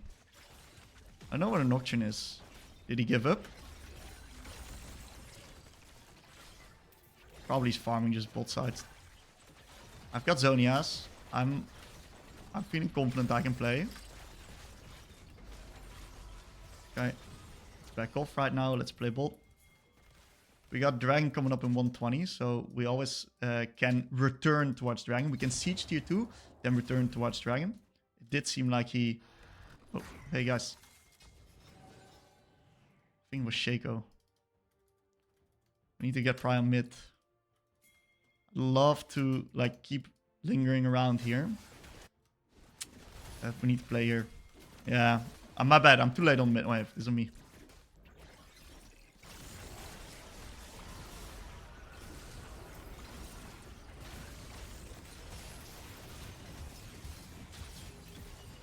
My ult went to Narnia. It's fine. Now we can siege bot right here. I need to take one more mid wave. A bit slow on the mid waves.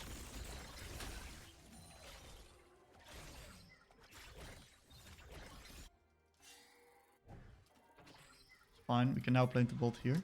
Now we don't have a bot wave. It's nicely desynced here. Very nice. Good anticipation on my E. And he's pretty dead. Gotta be careful. I'm taxing everything. Let's get soul. I don't want to die here.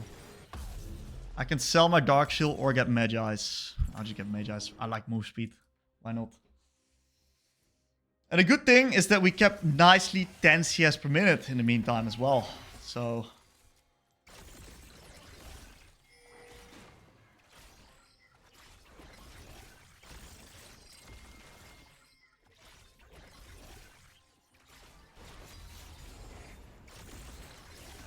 play the Drake. I'm gonna make sure it doesn't get stolen here.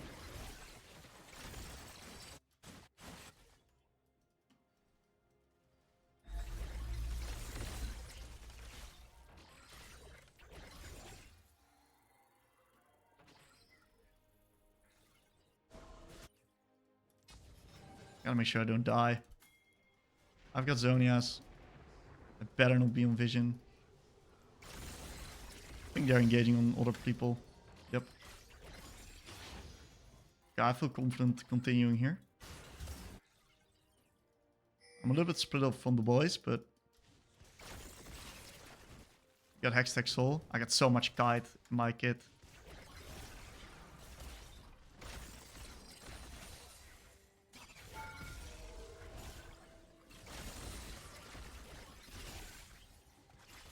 Very nice. Kill that fucker. My bone plating got proc.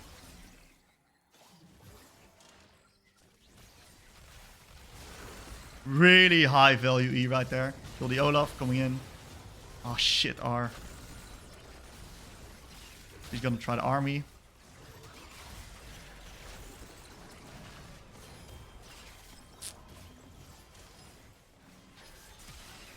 Holy moly, she almost killed me actually. I kind of butchered that final fight. I'm not gonna lie. Micro-wise, that was not a good performance right there. But in the end, we got ourselves. Hey, who got this finisher? Did someone from my team get it? I don't know what it is. It's pretty cool though. Honestly, pretty happy with the game. If you guys have any questions, let me know.